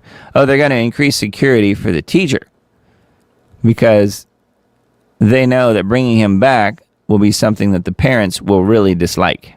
So they're going to increase security for the teacher who violated their protocols to begin with. Superintendent also said that students will be able to talk to school counselors and staff regarding the situation. Isn't that nice? You can talk to the school counselors. The smarter solution would have simply been to not bring back the unhinged teacher, considering the potential disruption for students in the learning process. Yeah, but they don't care about that. They care about this guy's feelings. The school district caved and acted out of fear of reprisal from teacher unions and other powerful interest groups. So there you have it. Remember, a lot of those people that were fired, quote, fired, were teachers. So keep watching. I bet a lot of these people will be reinstated. Students had gone to the school board meeting to petition the board to fire the teacher for the horrible comments he made against Charlie Kirk. And the video here is embedded on the page. Holy smokes, these brave young students from Barrington High School in Rhode Island are going viral, demanding the firing of a teacher, Benjamin Philo. Philo was put on administrative leave following calling Charlie Kirk a piece of garbage on TikTok. So this is dated September 16th. So they did do that. So this pushback, I guess, was early on, whenever the students were calling for his removal, and they did do that, but now they're bringing him back. So that will be interesting to see if there is any further pushback from the students to keep him off of the school staff. But my guess is, again, the teachers' unions are very powerful. They will probably keep their jobs. And then this is the other person. Fired professor sues Clemson after being let go over calling Charlie Kirk's murder calling it karma. According to the College Fix, a former assistant professor, Joshua Breggy, is suing Clemson University. Bleggy was reportedly dismissed over a post on social media calling the political assassination of Charlie Kirk, quote, karma.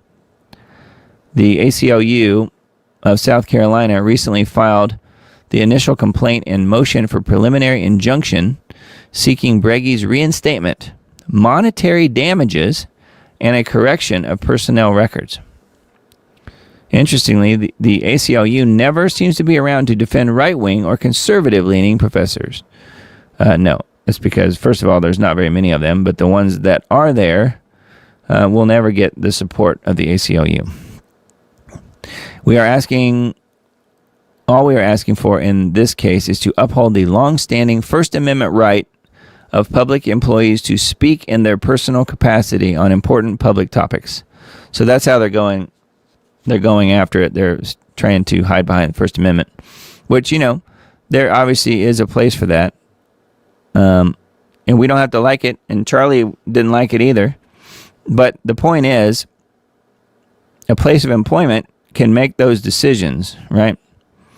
And if in this case, it sounds like the teachers' unions are going to stand up for the teachers and make sure they're reinstated. The modern ACLU always seems to take up the left-wing side of free speech.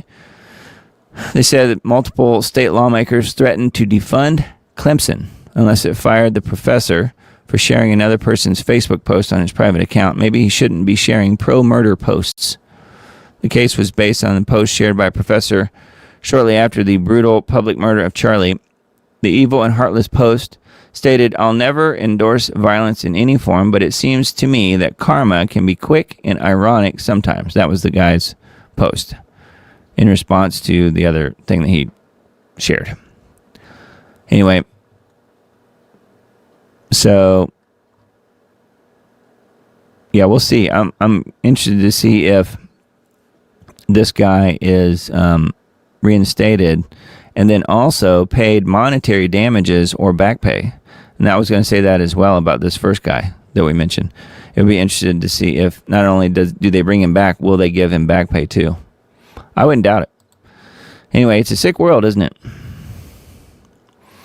Okay, and then one more about Mamdani. Watch Zoran Mamdani and staff label ICE inhumane and vow to uphold our sanctuary laws.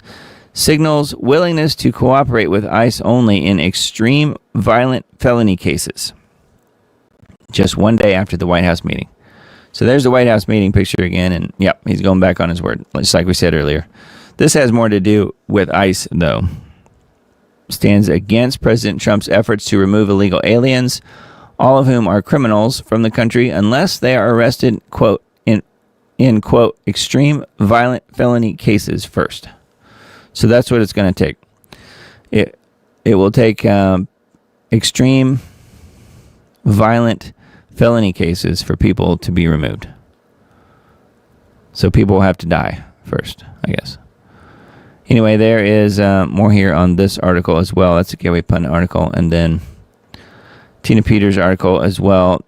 Just kind of more information about what we talked about before. Tina moved to solitary confinement as Colorado Democrats and an NGO circle the wagons to urge the governor against federal custody transfer, which is kind of what I was talking about before. It'd be nice if Trump would step in here, federalize the prison temporarily, and go in and remove her.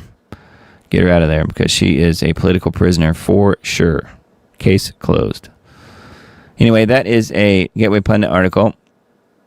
And then more on the Candace story here. InfoWars article. Candace claims Macron has ordered her assassination. Again, you really need to see what she's saying directly about this. It is very compelling. We'll look at her X post here in a minute. But there was an InfoWars article about that. Not the B article. I thought this one was kind kind of interesting. Derek Chauvin's lawyer files new petition as 50 former and current officers affirm technique he used on George Floyd was standard protocol. I don't know why they're going about it this way. I mean, it seems to me like you would want to keep hammering the autopsy report that definitively proves that George Floyd died of an overdose, not from anything that Derek Chauvin did. But they haven't really, as far as I know, chosen to go that route, at least not, where they're constantly coming back to it. People still don't realize that Chauvin never knelt on Floyd's neck. Says breaking, Chauvin's attorney files a new petition saying prosecution can only run from the truth for so long. Yeah, but he's already been stabbed, nearly killed, and has been in prison for a long time. In a bombshell petition alleging prosecutorial misconduct, more than 50 former and current officers have provided sworn declarations stating that the technique used by Chauvin was standard protocol. So anyway, further information here. I don't know why they don't go after the fact that he didn't even die from any of that. He was right here. While George Floyd did die from cardiac and respiratory issues, he was also in an aggravated state, fighting cops with multiple drugs in his system. The autopsy report indicates no life-threatening injuries were present. Why don't they continue hammering that? That's what I don't get. This is the George Floyd autopsy report. The very first line, no life-threatening injuries identified. But look, here's what was identified. Let me see if this will enlarge. Fentanyl and norfentanyl in his blood. Blood, drug, and novel psychoactive substances screens, fentanyl. So that right there would be enough to do it. But also norfentanyl, plus these other things. So, wow. Yeah, it had nothing to do with what Chauvin did. So, there he is right there. It's just that the optics looked so bad with the white guy on top of the innocent black guy who's never done any wrong to anybody. And that's what turned into the meltdown that was the Summer of Love. Fiery but peaceful protests. Anyway, that's a Not the Bee article. All right, and then GeoWatch for this week we have Dimming the Sun, Terrifying New Industry. Dimming the Sun's a terrifying new industry, Bloomberg article. The strange and totally real plot to blot out the sun and reverse global warming. That's a Politico, I guess, probably article title. Techno-optimism can't save us from climate change. That's a foreign policy headline title.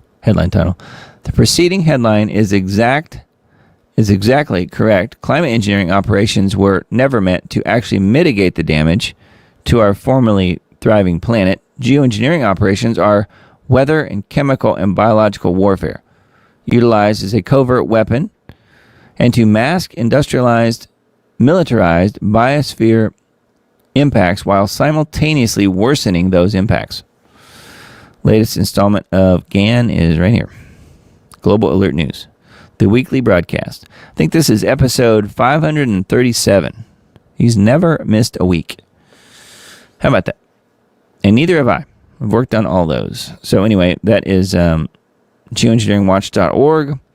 And as I mentioned before, you can use the shortcut that we have recently purchased, URL, if you want to share with people, geowatch.com. Get you there.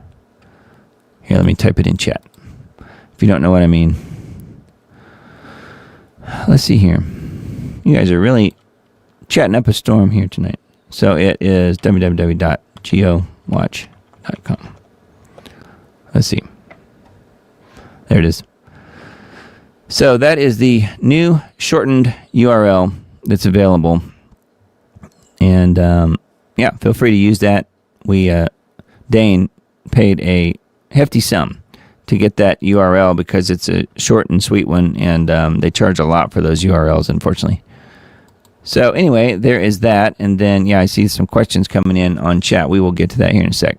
So hang tight, my friends. Let's see here. Okay, so we usually look at the scheduled weather for this week. This is the flip-flop, more or less, of last week. No, I think it was cool out west last week, but maybe more normal range. Well, they're bringing in the chemical ice nucleation cool down, at least for the western U.S. I suppose it will be headed our way as well. I'm in the orange band here of, what is that? Higher than normal. Not near normal, but a little higher than normal. And then this climate reanalyzer is pretty cool. I showed this the last couple weeks. So days 1 to 3, which is really starting today, we're about 9 degrees above normal. But you can see the entire U.S. is pretty much above normal as of today. Well, that changes when the old chemical cool down blast heads our direction. Now this is, they're going to cool down the eastern part of the U.S. just in time for the Thanksgiving holiday, as they always do. And don't think I'm joking about that. They're literally just planning on headlines to see how nice and cold it will be for the Thanksgiving holiday, right when everybody's traveling, at least in the Midwest and East. So we'll be a little bit under, maybe 3 degrees or so less than normal, but more than that other places. And then, so that is, as of Wednesday, it'll be a little bit cooler. So between now and Wednesday, it's really going to cool off here where I am. Okay, and then, let's see. And then it's going to, after it does that, again, we always talk about the chemical cool downs that they do, and then the temperatures rebound. Well, and then by Saturday, see, they're going to cool us off by Wednesday, Thursday, and then by Saturday, we will be back to 10 degrees above normal. Just like that. Saturday, November 29th. At least here where I am. Now, if you're in the west, especially the upper west area, Montana, Idaho, and so forth, man, it's going to be really cold up there. But again, chemical ice nucleation scheduled cool down is what it is. And of course, they'll try and float that over here to us, so it'll probably cool us down again. So we're going to have an up and down roller coaster type of situation, I'm guessing, over the next week or two. But just going from warm to cold to warm to cold. So that's what they have planned for us, the scheduled weather. ClimateAndEconomy.com. I usually look at this site just to see if there's any article headlines that kind of catch my attention. There are lots of articles here that talk about things that you don't really hear about in either the mainstream media or the alternative media. Usually always has to do with the results of geoengineering. Now, they're not specifically naming geoengineering, but when you talk about, these hailstorms and floods and droughts and things like that that are mentioned in all of these headlines, you could pretty much say that it's almost entirely as a result of the climate going off the rails from all of this geoengineering that they're doing. Here's fires in Syria and Iran. Water shortages, Afghanistan, all that kind of, not that surprising. 42 glacial lakes in Nepal are at critical risk of bursting. Potential flood disasters. So, just runs the gamut from floods to droughts and fires and hailstorms and everything else. So lots of headlines here on ClimateAndEconomy.com. We'll link to that in the Substack post. I wanted to show you guys this too. Just kind of let this roll in the background. This is a pretty recent post here on the King Charles channel here, Royal Family channel on YouTube. The Coronation Food Project was something that they had talked about, and what I wanted to show you guys was not so much the actual food project, although it kind of makes me wonder how often Charles has ever even seen food in packages. He kind of picks some things up here and looks at it like he's never held, packaged food. I mean, he doesn't shop himself and never probably ever even sees food packaged like that. He just sits down and eats his dinner, so he doesn't have to worry about that, like us, the little people. But no, the interesting thing here was, again, mentioning, as I have before, that he likes to mingle with other people. And he does have people that follow him around closely and watch his security, of course, as you might expect. But this whole thing with Epstein is really becoming quite telling, I think, because it has been released just recently here and I didn't pull up an article about it, but you can certainly find it, that there was a direct connection between the Rothschilds and Epstein and also the House of Windsor. And so that means King Charles directly, the British Crown, and Epstein, and the Rothschilds. So it's kind of all converging here, which kind of makes me wonder if at some point old Charlie here gets the Charlie Kirk treatment by somebody. And then, based on the whole pedophilia and Epstein thing, I mean, who knows? But there does seem to be, an interesting situation where he's continuously putting himself out there with everyone else. And, obviously he has people protecting him, but if he indeed is a biblical antichrist, he's supposed to suffer some sort of situation that we don't really have the details of, according to the Bible. What happens with the biblical antichrist. You know what I'm inferring. But, he will live through that in some way. I was looking for that article on InfoWars. I didn't find it, but I just thought this video was kind of interesting just because he's kind of talking about this coronation food project. It says established 2023 because that's when he was coronated and made king. So there he is. But yeah, again, 77 this year, same age as Israel, 77. So I don't think that's an accident, do you? All right, let's see here. What else we have? A couple articles on Israel 365 News. I thought this, we were talking about the weather earlier. Pre-Messiah heat wave. Interesting how they're saying pre-Messiah. Heat wave shatters Israel's 83-year temperature records. Israelis flooded beaches and national parks on Saturday as a historic November heat wave scorched the country, setting temperature records that stood for more than 8 decades. Tel Aviv baked under 94 degrees, while Jerusalem was 90 degrees. So kind of interesting, and yes, more resulting effects of geoengineering for sure, if you ask me. But I wanted to see what they were saying about this pre-Messiah thing, see if it says anything about that. Because to me, this Messiah, there's going to be two Messiahs. There's going to be the military Messiah and then the other Messiah of the people. I think the military Messiah most likely will be Charles, as in King Charles. The other one, it's hard to say. It could be, the rabbi that I've mentioned numerous times, but it could be somebody completely different as well.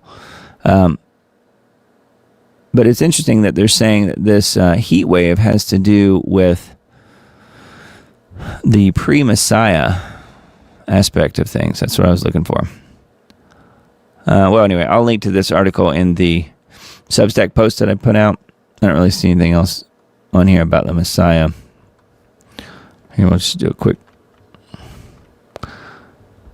little search on this page and see if heat waves are hinted at in Isaiah as part of a Messiah age healing process. So it's in Isaiah 30:26. And the light of the moon shall become like the light of the sun, and the light of the sun shall become sevenfold, like the light of the 7 days when Hashem binds up his people's wounds and heals the injuries it has suffered. Isaiah 30:26. So heat waves. How about that? Conversely, the Talmud describes a form of global warming as a punishment, literally hell on earth. In the future, in messianic times, there will be no Gehenna. Rather, God will remove the sun from its sheath. The righteous will be cured by it, and the wicked will be judged by it. Again, that's their Talmud, which is not biblical scripture. Far from it.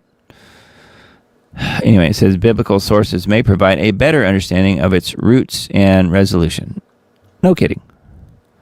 So, but anyway, they're associating it here with heat waves, and especially Isaiah 30:26.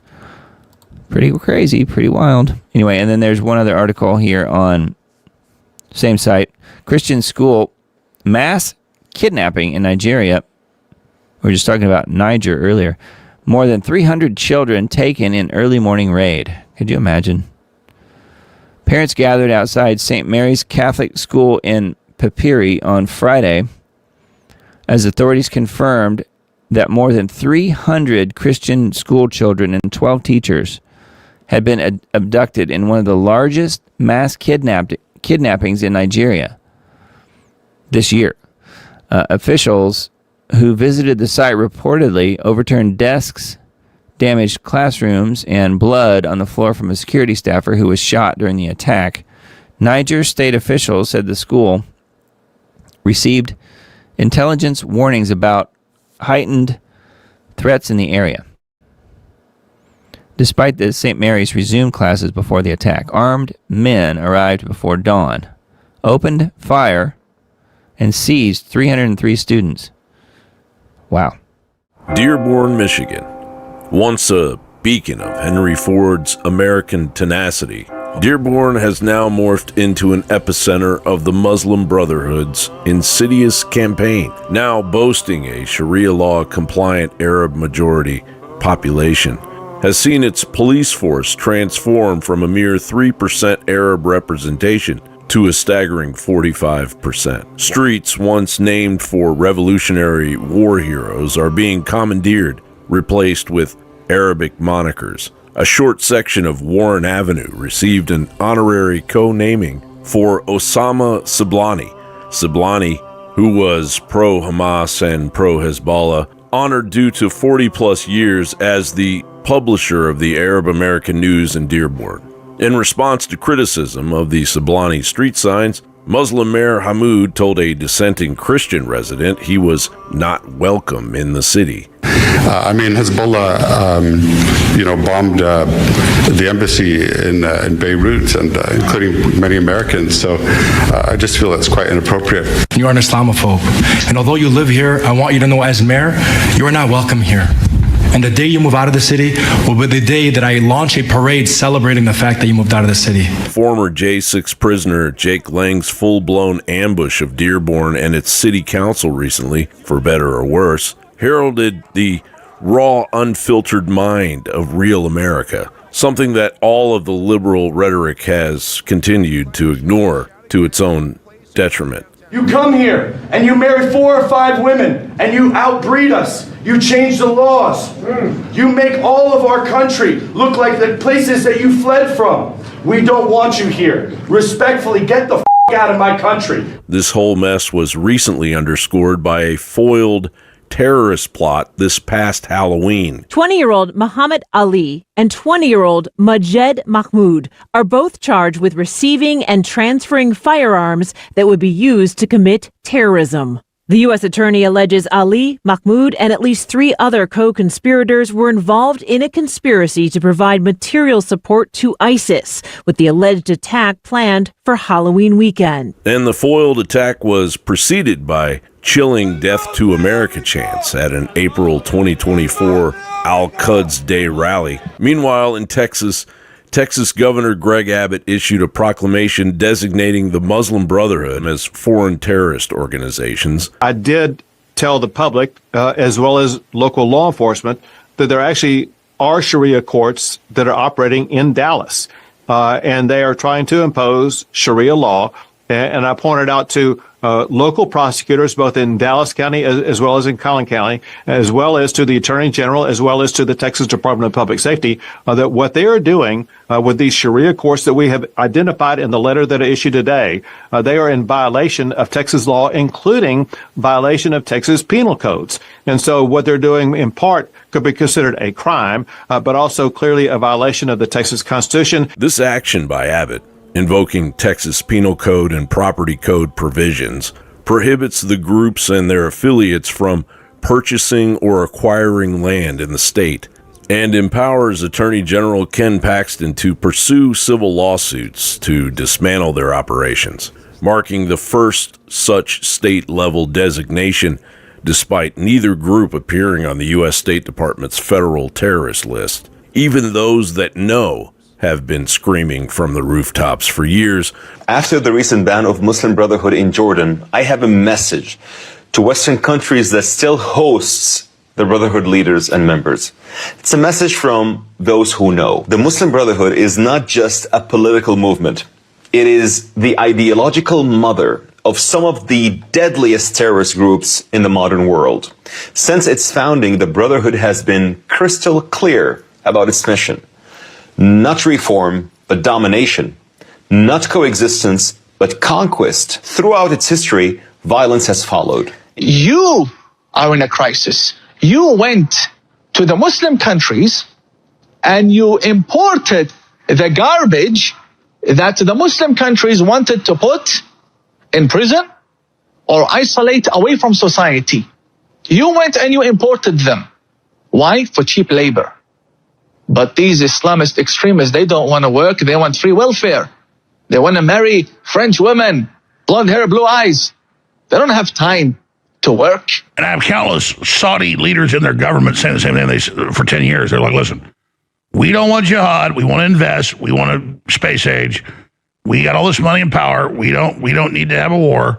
You can say they got some long game. Maybe they're bad, whatever. The point is they've been saying, don't bring these people in. And Germany, England, none of them will deport people that have huge criminal records of murder, you name it, back to Saudi Arabia. Because Saudi Arabia will throw them in prison or kill them. But if you convince the public, they're going to go in the street and say, long live Sharia, long live Sharia. They will do it. But we have to convince them. CARE has decried it as a defamatory publicity stunt rooted in debunked conspiracy theories and anti-Muslim bigotry, accusing Abbott of prioritizing pro-Israel donors over Texas residents and threatening legal action on First Amendment grounds.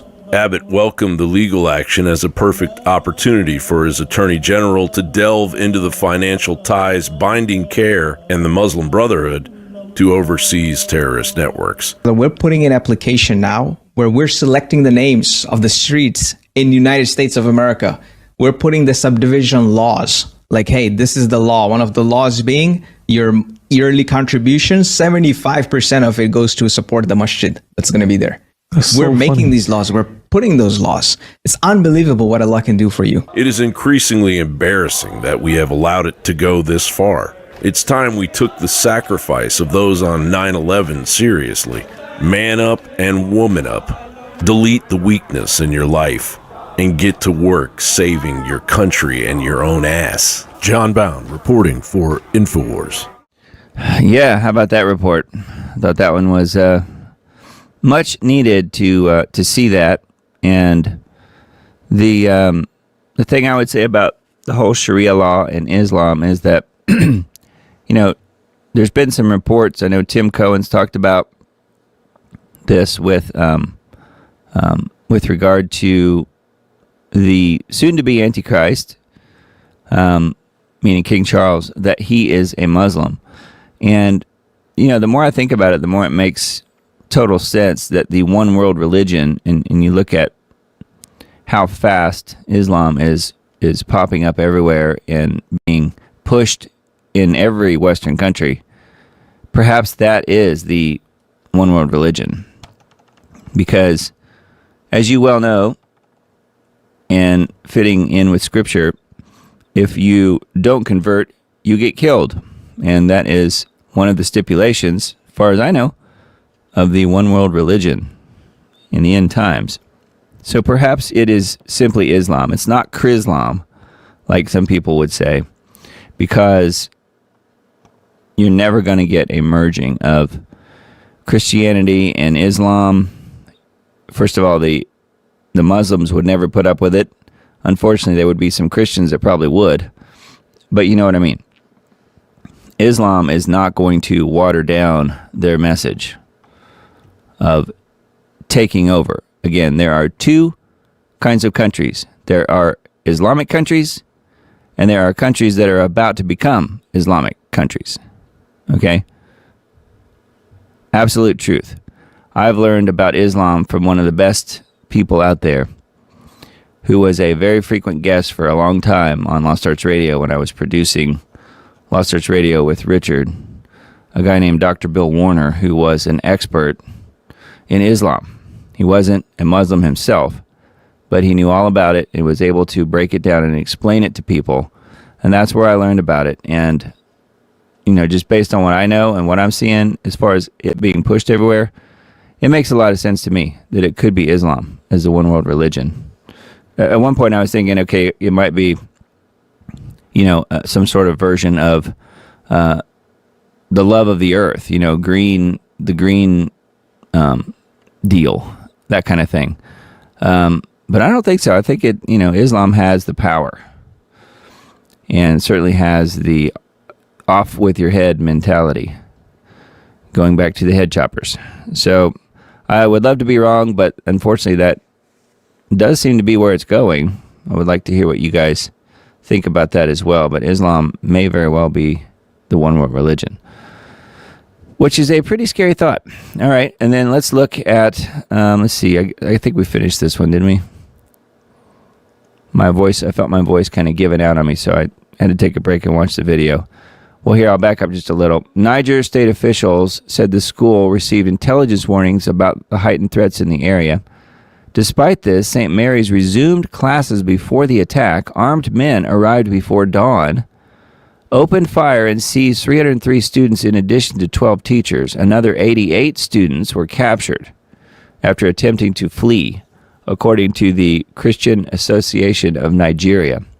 The victims include boys and girls between the ages of 10 and 18. Wow.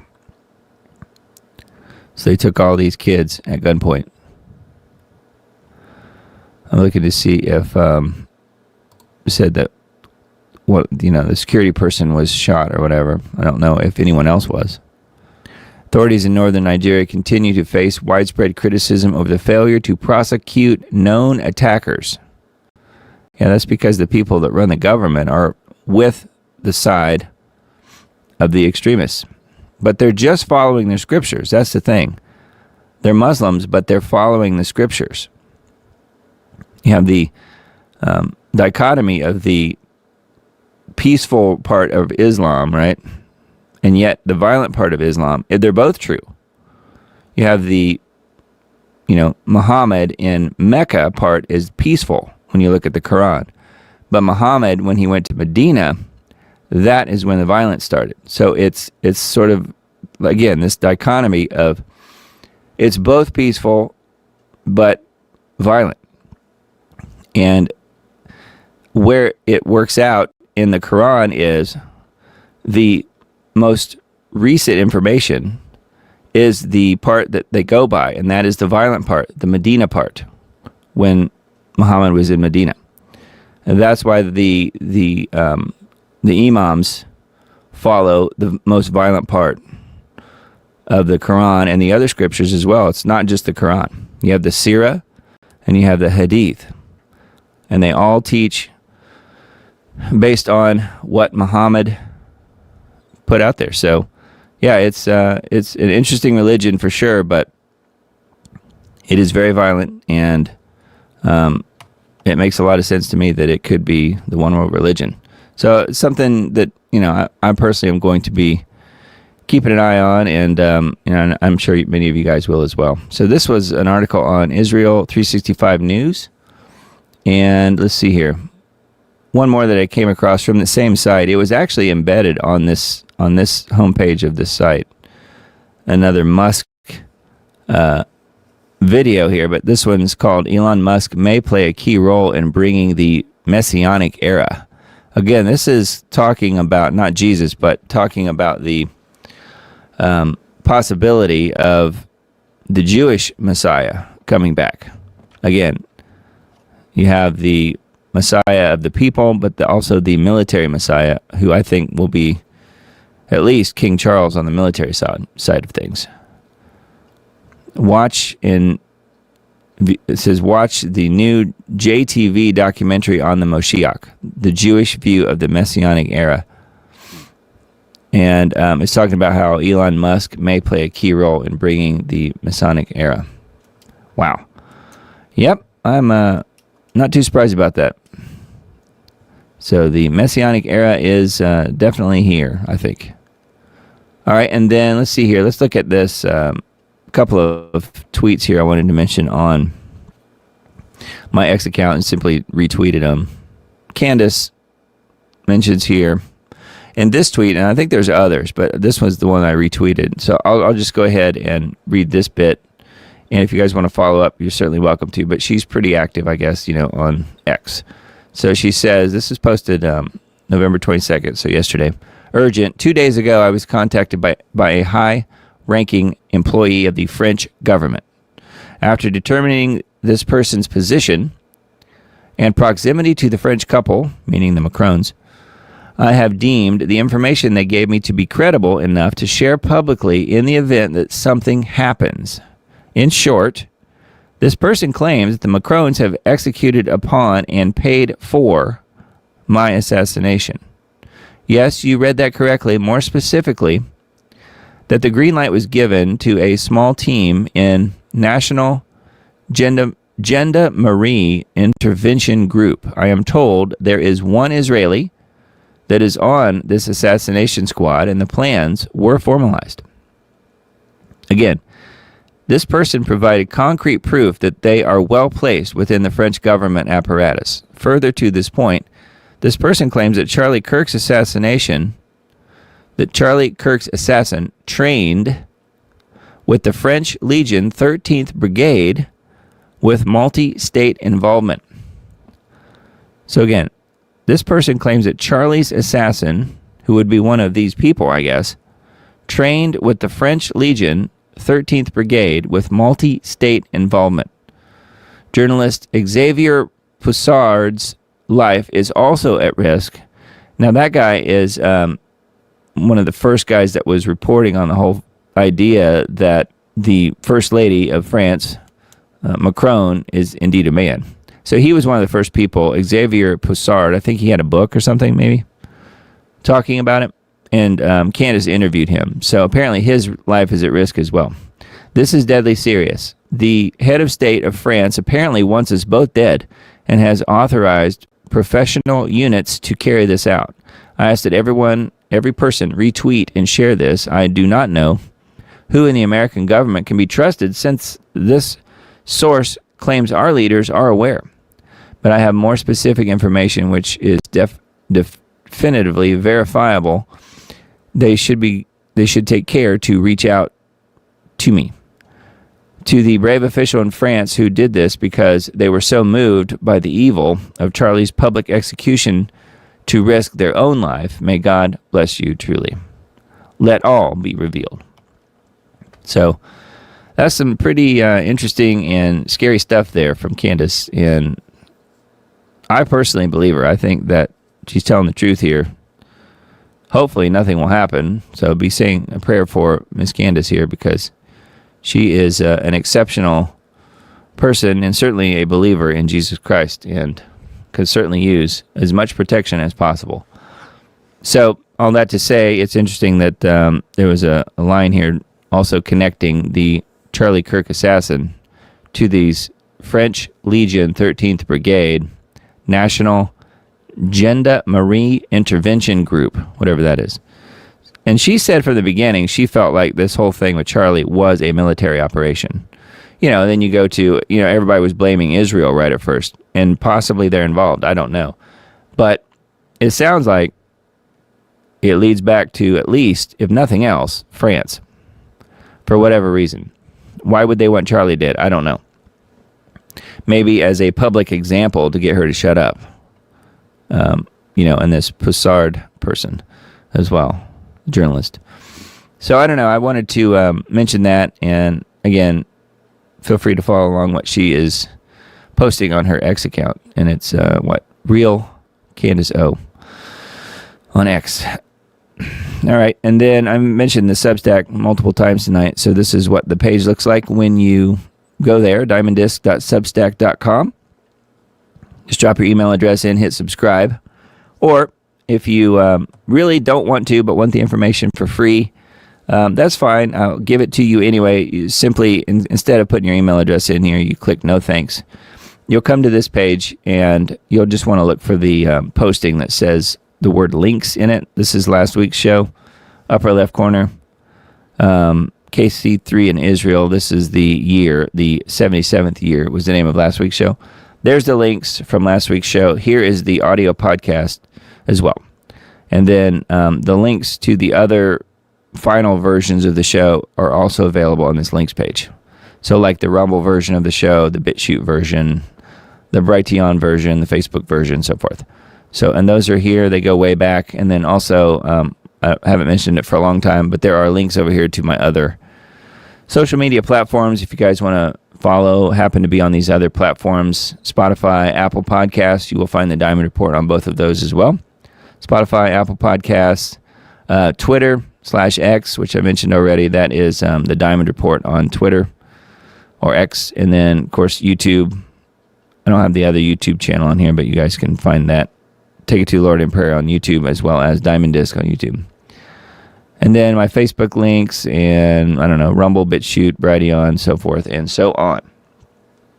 So I do post every now and then on some of these other not-so-known apps and websites like Getter and Parler and MeWe and Gab and Minds and Telegram. I do post on those as well. If you happen to be on any of those, I would appreciate a follow. And, of course, it is completely free. There's a way you can support the Diamond Report if you are so inclined. Would certainly appreciate that. It would mean a lot to me.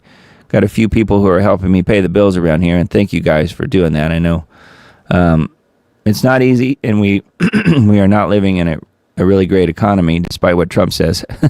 But thank you guys for hanging in there and supporting what I'm doing. I've got, I think, 8 total paid subscribers on Substack, and another 7 here on Subscribe Star, which is another way to go. And that is a monthly subscription, or you could do a one-time subscription as well. I'm not a subscription, but a one-time donation if you wanted to. I've had a person or two do that over the years, but for the most part, people do the monthly support. So thank you guys for doing that. Note, there were no advertisements in this broadcast. 2 to 3 hours.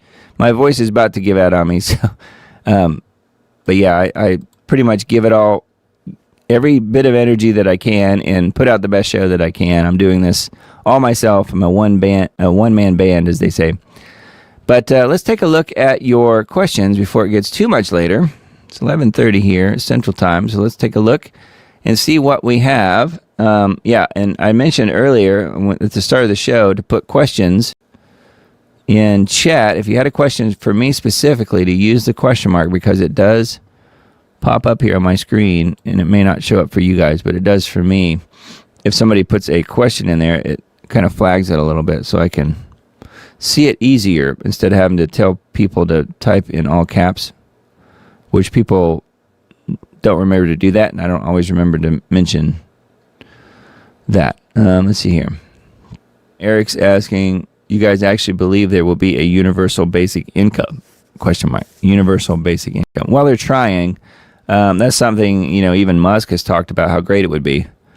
I think if there is, it would have to be after the point, whenever the Great Reset happens and the financial system crashes.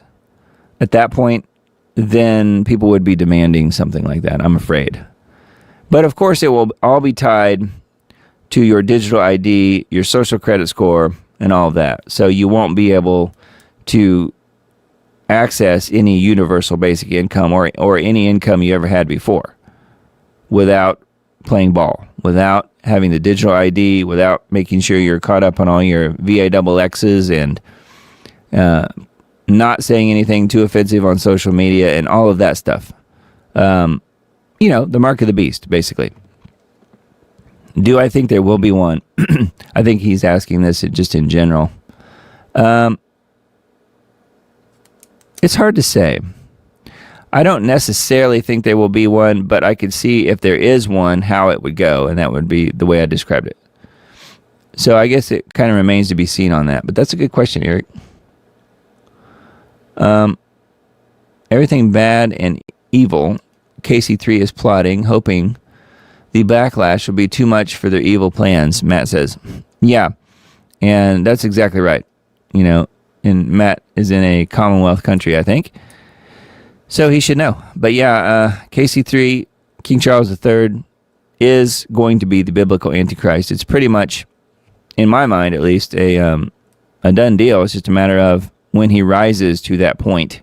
I think it will take an attempt on his life, most likely. Unfortunately, I mean, according to scriptures, you know, the head wound, whatever that might be, and then at that point, he possibly, at that point, I guess, becomes indwelt with the spirit of Satan. I mean, I don't know. That's how I interpret it. And I would love to be wrong, but to me, that's probably what makes the most sense. I'm curious what will happen to money in the bank, savings accounts, etc. when the whole thing collapses. I don't know what to do, honestly. Susan says, that's a really good point. I don't think anybody really knows, you know. There's the bail-in features that banks have now where they take your money to pay their bills. The money, when you put it in the bank, becomes their money, essentially. And, if something happens where there's a world war or whatever, nuclear event of some sort, they're going to take all the money. Absolutely. Yeah. And then at that point, will there be some sort of universal basic income, a pittance or whatever, given back to people? I don't know. Maybe. But again, you'll have to play ball. You'll have to get the digital ID and jump through all the digital ID hoops that they make you do. Which again, mark of the beast. The technology's here now. It's really hard to say. No one knows exactly how it's going to unfold. But those are all really good questions. Yeah. What will happen to money? I'm pretty sure that cash money will disappear. It will all be digital. It'll have to be. That seems to be where it's headed. Susan says, Doug, am I mistaken, or do a lot of people implicate Erica as complicit with Charlie's assassination? There are people online that are saying that. Yes. That doesn't mean it's true. But there are people saying that. There's some really weird anomalies with Erica Kirk. I personally don't think that she was directly involved or even knew about it or anything. I think she really did love him, from what I can tell, but who knows? I mean, I didn't really know anything about him before all this happened. And, her connections and her family connections and her connections, it's all really questionable. So I don't know. I would pretty much believe anything at this point. Using my personal judgment, I don't think she was complicit with his assassination. I don't think so. But that's just going off of nothing but how I tend to view things. And, you can totally disagree. That's completely fine. But, it's very interesting for sure. And I'm pretty sure, just based on what Candace has talked about, TPUSA somehow, at least some people there had to know something was going to happen. I think that's kind of been more or less proven at some point. It's just a question of who and who did the betrayals and why. Was it just about money, or was there something else involved? To me, TPUSA is the thing to watch. And of course, she is now the CEO of that. So she's still involved in that whole loop of craziness associated with Charlie being murdered. So I don't know. I'm beginning to wonder if he was even truly assassinated, could possibly have been staged. Appears to be. There were some definite anomalies that day.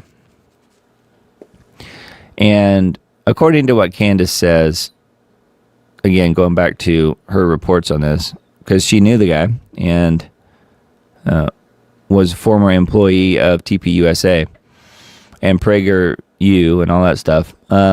She says that, and she addressed this in a recent, like the last day or two, broadcast, saying that in her mind, there's no question he's dead because,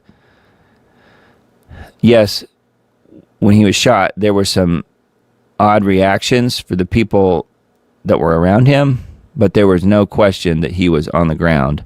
And I don't know if she's seen the footage of that camera that was directly behind him or not. I think she said at one point she saw some of that footage. But I don't know if that's what she's based it on or something else. I have no idea. But she's saying to her, she has, in the footage that she's seen, which was apparently a little bit beyond what the rest of us have seen, there's no question that he was killed. So you can take that for what it's worth. I personally think, yeah, he's probably dead, and never really questioned that part of it that much, just based on what I saw and the fact that, yes, they would want him taken out. It makes sense. And now we're sort of beginning to learn, perhaps, he was used as an example so that other people would shut up, you know. I'm not really sure that that's actually working, but if Candace was one of the ones that were supposed to take note, but note it was a public execution, and we were all supposed to see it. We're all supposed to be PTSD'd by this whole thing, and I think most people were, rightfully so. I made a short on King Charles on my Aussie Fact Man channel. It's a picture story of who he is, Matt says. Wow, okay. Yeah, I've been thinking about that a lot, that whole thing, like how it could play out.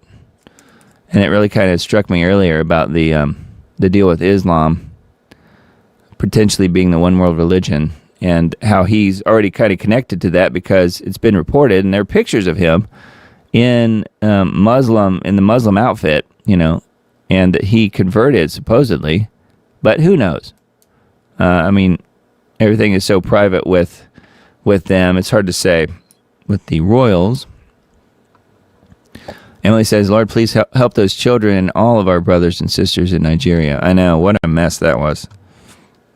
All those kids taken. Matt says, could the head wound be a staged psyop with a Christian right-winger to be blamed? Wouldn't make a difference to what the prophet saw? ? I mean, yeah, it could be. Sure. I mean, they would definitely want to blame a Christian right-winger as quickly as possible, you know. So, I don't know. That's why I think we were all supposed to see Charlie get shot like that and note his name. Charlie. And Charles. King Charles.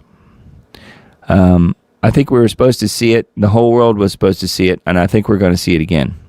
Only this time it may even be more convincing. I don't know what's going to happen, and I hope nothing does. I'm just saying, just going off of what Scripture says and what we just went through with the whole Charlie Kirk thing, it makes a lot of sense to me if we see it again in vivid detail, unfortunately. So then the whole world sees it, and then if he lives through it or dies and then comes back, what would that do? I mean, you're always going to have people saying, oh, it's all AI, none of it's real. But there will be plenty of people who will think it's real, and perhaps it actually will be real. I have no idea. What else we have here? Does John Bound allude to Islam being responsible for 9/11? Susan says. I've never heard John Bound talk about that, although I think he takes the InfoWars stance on that, and that is simply that they were, Saudi Arabia was involved. The Israelis were involved, but it wasn't what we were told, and it was remote controlled planes. Yes, there were faces that were put, on mainstream media and said that these are the people responsible and so forth. So those people were probably heavily paid off, I'm sure, and probably flown back to, Saudi Arabia or somewhere like that, back to the Middle East, and never did any of it. That's kind of what I think happened in a way. They were blamed for it because they wanted their war in the Middle East, and they got their war. And there was really no evidence other than what the mainstream media talked about, and Osama bin Laden and all this stuff. And, there was no evidence really. It was just a matter of what we were all told by the professionals. So I don't know that John Bound has talked about that necessarily, but he does good reporting on InfoWars. He's on band.video if you wanted to look up his channel. He's also on Substack, actually. But that's a good question, though. As far as I know, doesn't say that. Tim Cohen's awesome. He's not just Muslim. He's a descendant of Muhammad, meaning Tim has reported that Charles is a descendant of Muhammad. That's right. You're right. Yep. And also King David. So both. That's why, people say that it's going to be Trump or that it's going to be somebody else. Just name your political figure. They don't have the lineage. And Charles has the lineage. Charles has the imagery from his, his seal that we've talked about and shown on here. He has the imagery. He has the lineage. He has his name and title adding up to 666 in both English and Hebrew. He has the power over the UN, the power over the World Economic Forum, the power over a huge chunk of the world called the Commonwealth. He's there already. And he has, according to Tim, and I would tend to believe him, he's been the leader of the world since his investiture in 1969, essentially, by being the head of the British Empire. And that makes a lot of sense to me. But he's been in the shadows, and then, you have the people that think, oh, he's just a total nincompoop, he's an idiot, and all this stuff. But he is a devout Satanist, according to a lot of people, and he had good friends like Jeffrey Epstein and Jimmy Savile and other pedophiles, known pedophiles. And, of course, people at that level are almost always pedophiles. So, and I don't know. I think it's super dark. So, yeah, he has the Muslim connection to Muhammad as well. You're right. I forgot about that. Matt says, thanks, Doug, for another great show. Okay. Thank you. You're welcome, you guys. Hi, Doug. I've been away for a while. Did you or will you talk about Richard? Free Bird says. Oh, that's a good question. Yes, I will. Doug, you're so tech savvy. Another reason you're a great composer of all things regarding relevant news. Thanks, Susan. I really appreciate that. I don't pretend to be necessarily. I've just been around a while and tend to know how things work, or at least can figure things out, at least from a technological standpoint. So I do appreciate that. It means a lot to me. Yes. So Richard Sachs. Yeah, let's talk about Richard. Here, I'll pull up his picture. Trying to think where I have a recent picture of him. Well, I know. Let me just pull up the Lost Arts Radio website. It's Lost Arts Radio is still up. I do have access to Richard's email account, and I was able to secure the domain name lostartsradio.com so that it doesn't just get lost in the abyss, because it was all connected to his account, his credit card, and all that stuff. I've got it moved over to my account and my credit card. So lostartsradio.com, the name, the URL will still work. Now, the website that we're looking at here will go away at some point, just because I don't really have the funds to continue paying for it, and it's his baby, it's his thing.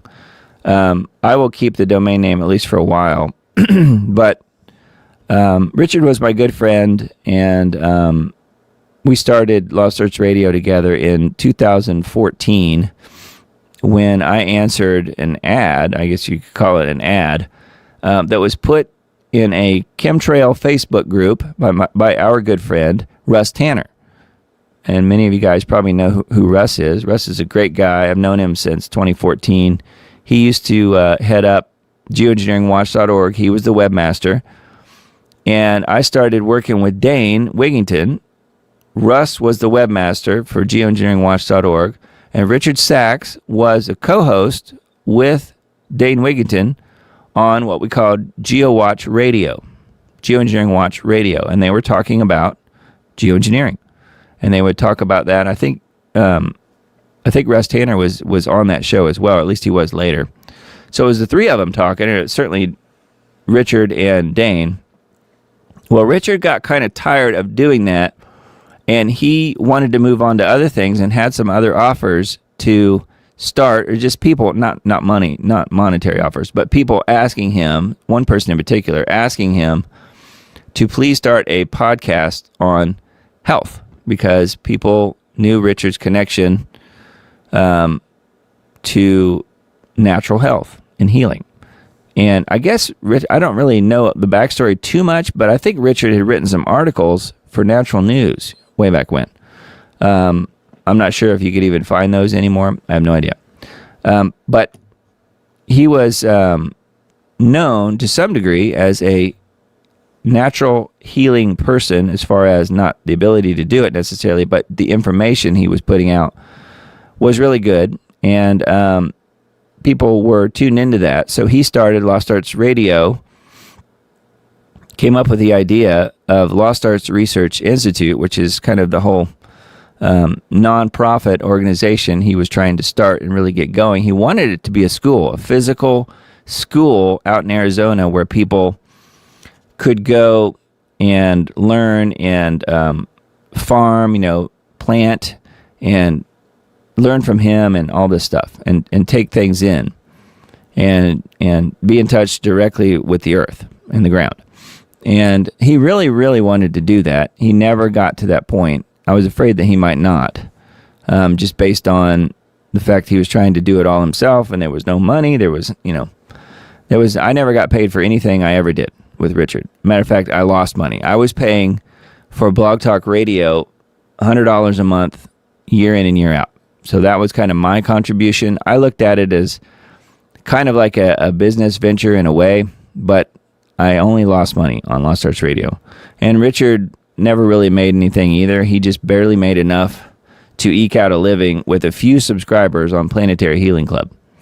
So I will say that I was able to secure the domain name lostartsradio.com. I don't know that the website will stay up and running that long, because it depends on when his credit card stops working. And that will be up to his family. But anyway, he and I started talking. I answered an ad. Somebody looking for technical expertise and help to start a radio show. And I answered that ad through Russ Tanner, through this chemtrail group that Russ Tanner used to head up. The group was really huge on Facebook and had gotten banned by Facebook a year or two or three later. So that group no longer exists. However, that was how Richard and I met, was through Russ. But I kind of knew him a little bit. I was listening to GeoWatch Radio because I was already working with Dane. So I had that connection as well. So anyways, that was kind of how I learned about Richard. He and I started talking in 2014. And then he's like, well, I want to start this radio show. I don't have any idea how to do the technical side of it. And I said, well, that's what I do. So we started Lost Arts Radio. And the first show aired in 2015 on Blog Talk Radio. And all the shows were just, it was Lost Arts Radio. It was not a video show. It was just audio. And so we started it on Blog Talk Radio just as a blog. People would call in, and he would give advice and talk to people, and we'd have guests, and we did that for quite a while, and then eventually decided to move it to a video platform, and then started up on YouTube, started posting things on YouTube. And it wasn't really until the whole COVID thing happened, where we started getting banned for everything we were posting. And then, a lot of people did too. It wasn't just us, but the Lost Arts Radio YouTube channel does still exist, and it will continue to exist. I mean, unless they just outright ban or delete the channel. I don't think they will, because I think they would have by now. We've had so many strikes over the years and videos removed talking about the VA-XXs, but not just the COVID ones, but all of them. And, we read the article tonight about the CDC and what they're admitting, which is pretty strange, because we've been talking about that for years on Lost Arts Radio. But, yeah, the website hopefully will stay up and running for a while. The YouTube channel, the Rumble channel, the Brighteon channel, and the BitChute channel should stay up indefinitely, because that is not something that we're subscribed to and paying a monthly fee for. They're just providing that mechanism, if that makes sense. And I'm adding the new shows that we're doing, that Dr. Cousins and I are doing together. We do a live show on Monday. It's, his approach to things are different than what I do. And Dr. Cousins is not a Christian, but he really respects Christianity. He's Jewish. And he's a good guy. I've known him for years. He and Richard were buddies. They were friends, even back to the Arizona days. And he and I are continuing on. Anyways, we're going to continue on. It's now called Cousins Commentary, because it's Dr. Cousins. And we will continue to produce shows Monday afternoons. And we do a live show. Not very many people tune in. Just Dr. Cousins talking for 20 minutes, 30 minutes. And then those shows are going on the Lost Arts Radio channels. So if you happen to be subscribed to Lost Arts Radio on YouTube, as well as Rumble, Brighteon, and BitChute, you will see new shows pretty much every week. It's just not, it's not exactly the same, because it's Dr. Cousins, but it's as close as we can get. So we're not really shutting that stuff down. That will continue on. The website probably will go away at some point. And, Planetary Healing Club pretty much already has. We took down the Subscribe Star page, because I don't want people signing up for it and paying. They're not going to get anything at this point. There's no Lost Arts Radio, because that was Richard. So anyway, that was kind of my explanation as to what happened with Lost Arts Radio. Of course, Richard had been sick for probably 3 years, something like that, with Parkinson's-like symptoms. He never really knew for sure. Now, I will say this is really strange to me. I talked to just by email, talked to his sister, and we're still waiting on the official autopsy report. We don't have that yet. But what she told me was, and it sounds weird to her, it sounds weird to me, but the official autopsy came in saying that he died of heart disease, which doesn't make sense. But anyways, he had these Parkinson's-like symptoms. He suffered from that and probably some other sort of gut issue or something else, because he could barely eat. He lost at least 50 pounds. I think I mentioned that before. He was losing the ability to be able to use his hands and really even walk and stuff, because he had a lot of mobility issues and stuff with the Parkinson's type symptoms. So we don't know exactly. There's no test. Apparently there's no test for Parkinson's, post-mortem. So I don't know. I'm not exactly sure what we'll find out. He was a great man. I really loved Richard like a brother. And I was sad to hear that he had passed away, but I was not surprised. I knew it was coming. I thought it would probably happen a year before it did, honestly. And I'm glad he is no longer in pain. So we'll say it that way. And his legacy will live on. I think his interviews were really incredible. He put out a lot of great information. So, Doug, weren't Russ and Dane working together at one point? Susan says, yeah, they sure were. So anyway, that is that's the story there on Richard Sachs, Lost Arts Radio. hopefully that's somewhat interesting. I guess that's it. I don't really see any other questions posted for me, and we do have the question mark thing going here, so I think that was it. Hopefully that answers your question, 09 Freebird. So thank you for being here, and to everyone who is here tonight, thank you guys for being here and for listening to my long explanation of Lost Arts Radio, and so on and so forth. Hopefully you guys have a really good week, and let's watch one more video, and then I'll come back and wrap the show up. So. Sedition is defined specifically in U.S. law as a federal crime involving conspiracy to overthrow or destroy by force the government of the United States, or to oppose by force the authority thereof, or by force to prevent, hinder, or delay the execution of any law of the United States. Seditious conspiracy is a specific crime that requires two or more persons conspiring to use force against the U.S. government or its laws. Our laws are clear. You can refuse illegal orders. You can refuse illegal orders. You must refuse illegal orders. No one has to carry out orders that violate the law or our Constitution. We know this is hard and that it's a difficult time to be a public servant. But whether you're serving in the CIA, the Army, or Navy, the Air Force, your vigilance is critical. And know that we have your back. Because now, more than ever, the American people need you. Of course, absent from the Declaration, any specifics as to what those illegal orders actually are. And the question you have to ask yourself is, what is their intent? What is the reason that they all went on a video and encouraged young men and women to defy court orders without even giving a hint of what's illegal, without even giving any suggestion of what law or what order they're being asked to violate? To be clear, we are not calling on folks right now to disobey any type of unlawful order. Have you, Congresswoman, or any other of these Democratic members of Congress heard directly from members of the U.S. military or the broader national security community who believe they've been given unlawful orders? Well, you know, what I'd say is I have heard from service members, and I have heard from service members, and this is all a matter of public record. What we see is an uptick of concern from the men and women who are serving in uniform about the legality of orders that are being given. They would be violating their oath if they followed illegal orders. And I guess, Senator, members of the military, what is your advice to them if they come across something that seems confusing?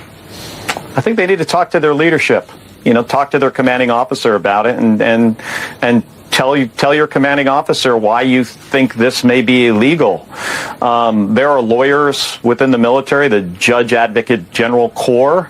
You can have a conversation, with somebody who understands the law.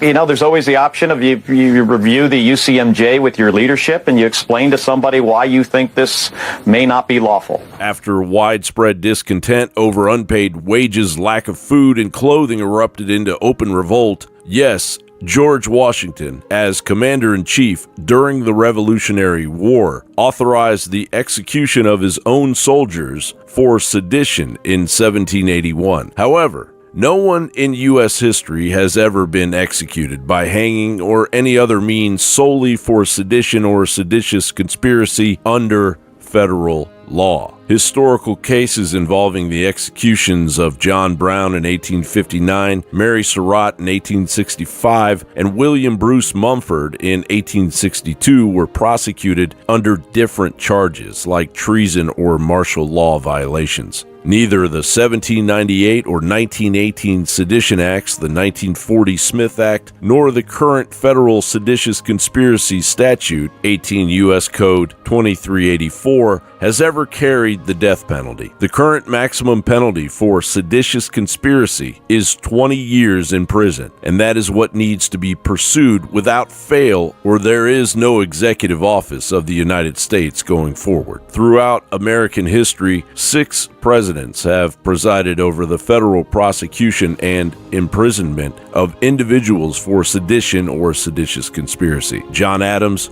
Abraham Lincoln, Woodrow Wilson, Franklin Roosevelt, George W. Bush, and Joe Biden, whose Justice Department convicted at least 18 Oath Keepers and Proud Boy leaders for their roles in January 6th, the most extensive use of the seditious conspiracy statute since World War II. And then there is the turbo sedition waged against President Trump for the past decade. The FBI's Russiagate investigation was branded a seditious conspiracy. Lieutenant Colonel Alexander Vindman was denounced as a traitor. The January 6th House Committee was accused of engaging in seditious conspiracy and treason. FISA Judge James Boasberg's actions. And now these fools. Yet, despite the intensity of these accusations, which often invoke the federal seditious conspiracy statute, not a single critic or political opponent of Donald Trump has been convicted of or even formally indicted for seditious conspiracy since 2016. We know you are under enormous stress and pressure right now. Americans trust their military. But that trust is at risk. This administration is pitting our uniformed military And intelligence community professionals Against American citizens. You're fired. Get out of here. You're fired.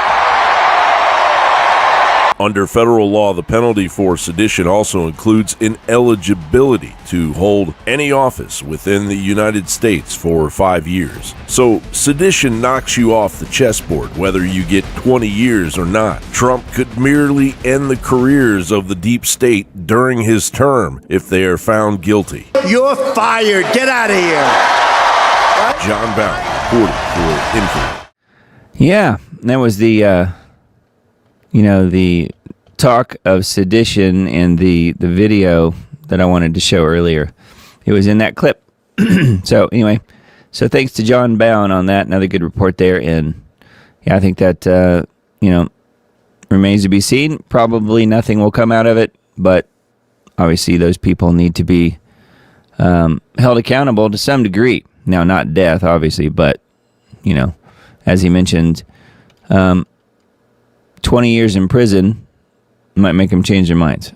Now, do I think that'll happen? No, of course not. But, they could pursue them. I'm not sure that they will. You do still have the Pam Bondi Justice Department, and that's going nowhere fast, as we all know. Just like the Patel FBI is going nowhere fast. All right, so anyways, on that note, let's wrap it up for tonight. We've got the Diamond Disc on YouTube, Diamond Disc channel, the one that has been benevolently given back to me from YouTube from a few years ago. They took it away from me in 2021 and gave it back to me in 2025. So figure that out. But they do continue to peel off subscribers. I think I'm down about 1,000 or so, as I mentioned last time. So that is still there, though, and adding to it each week. I put the show up on there.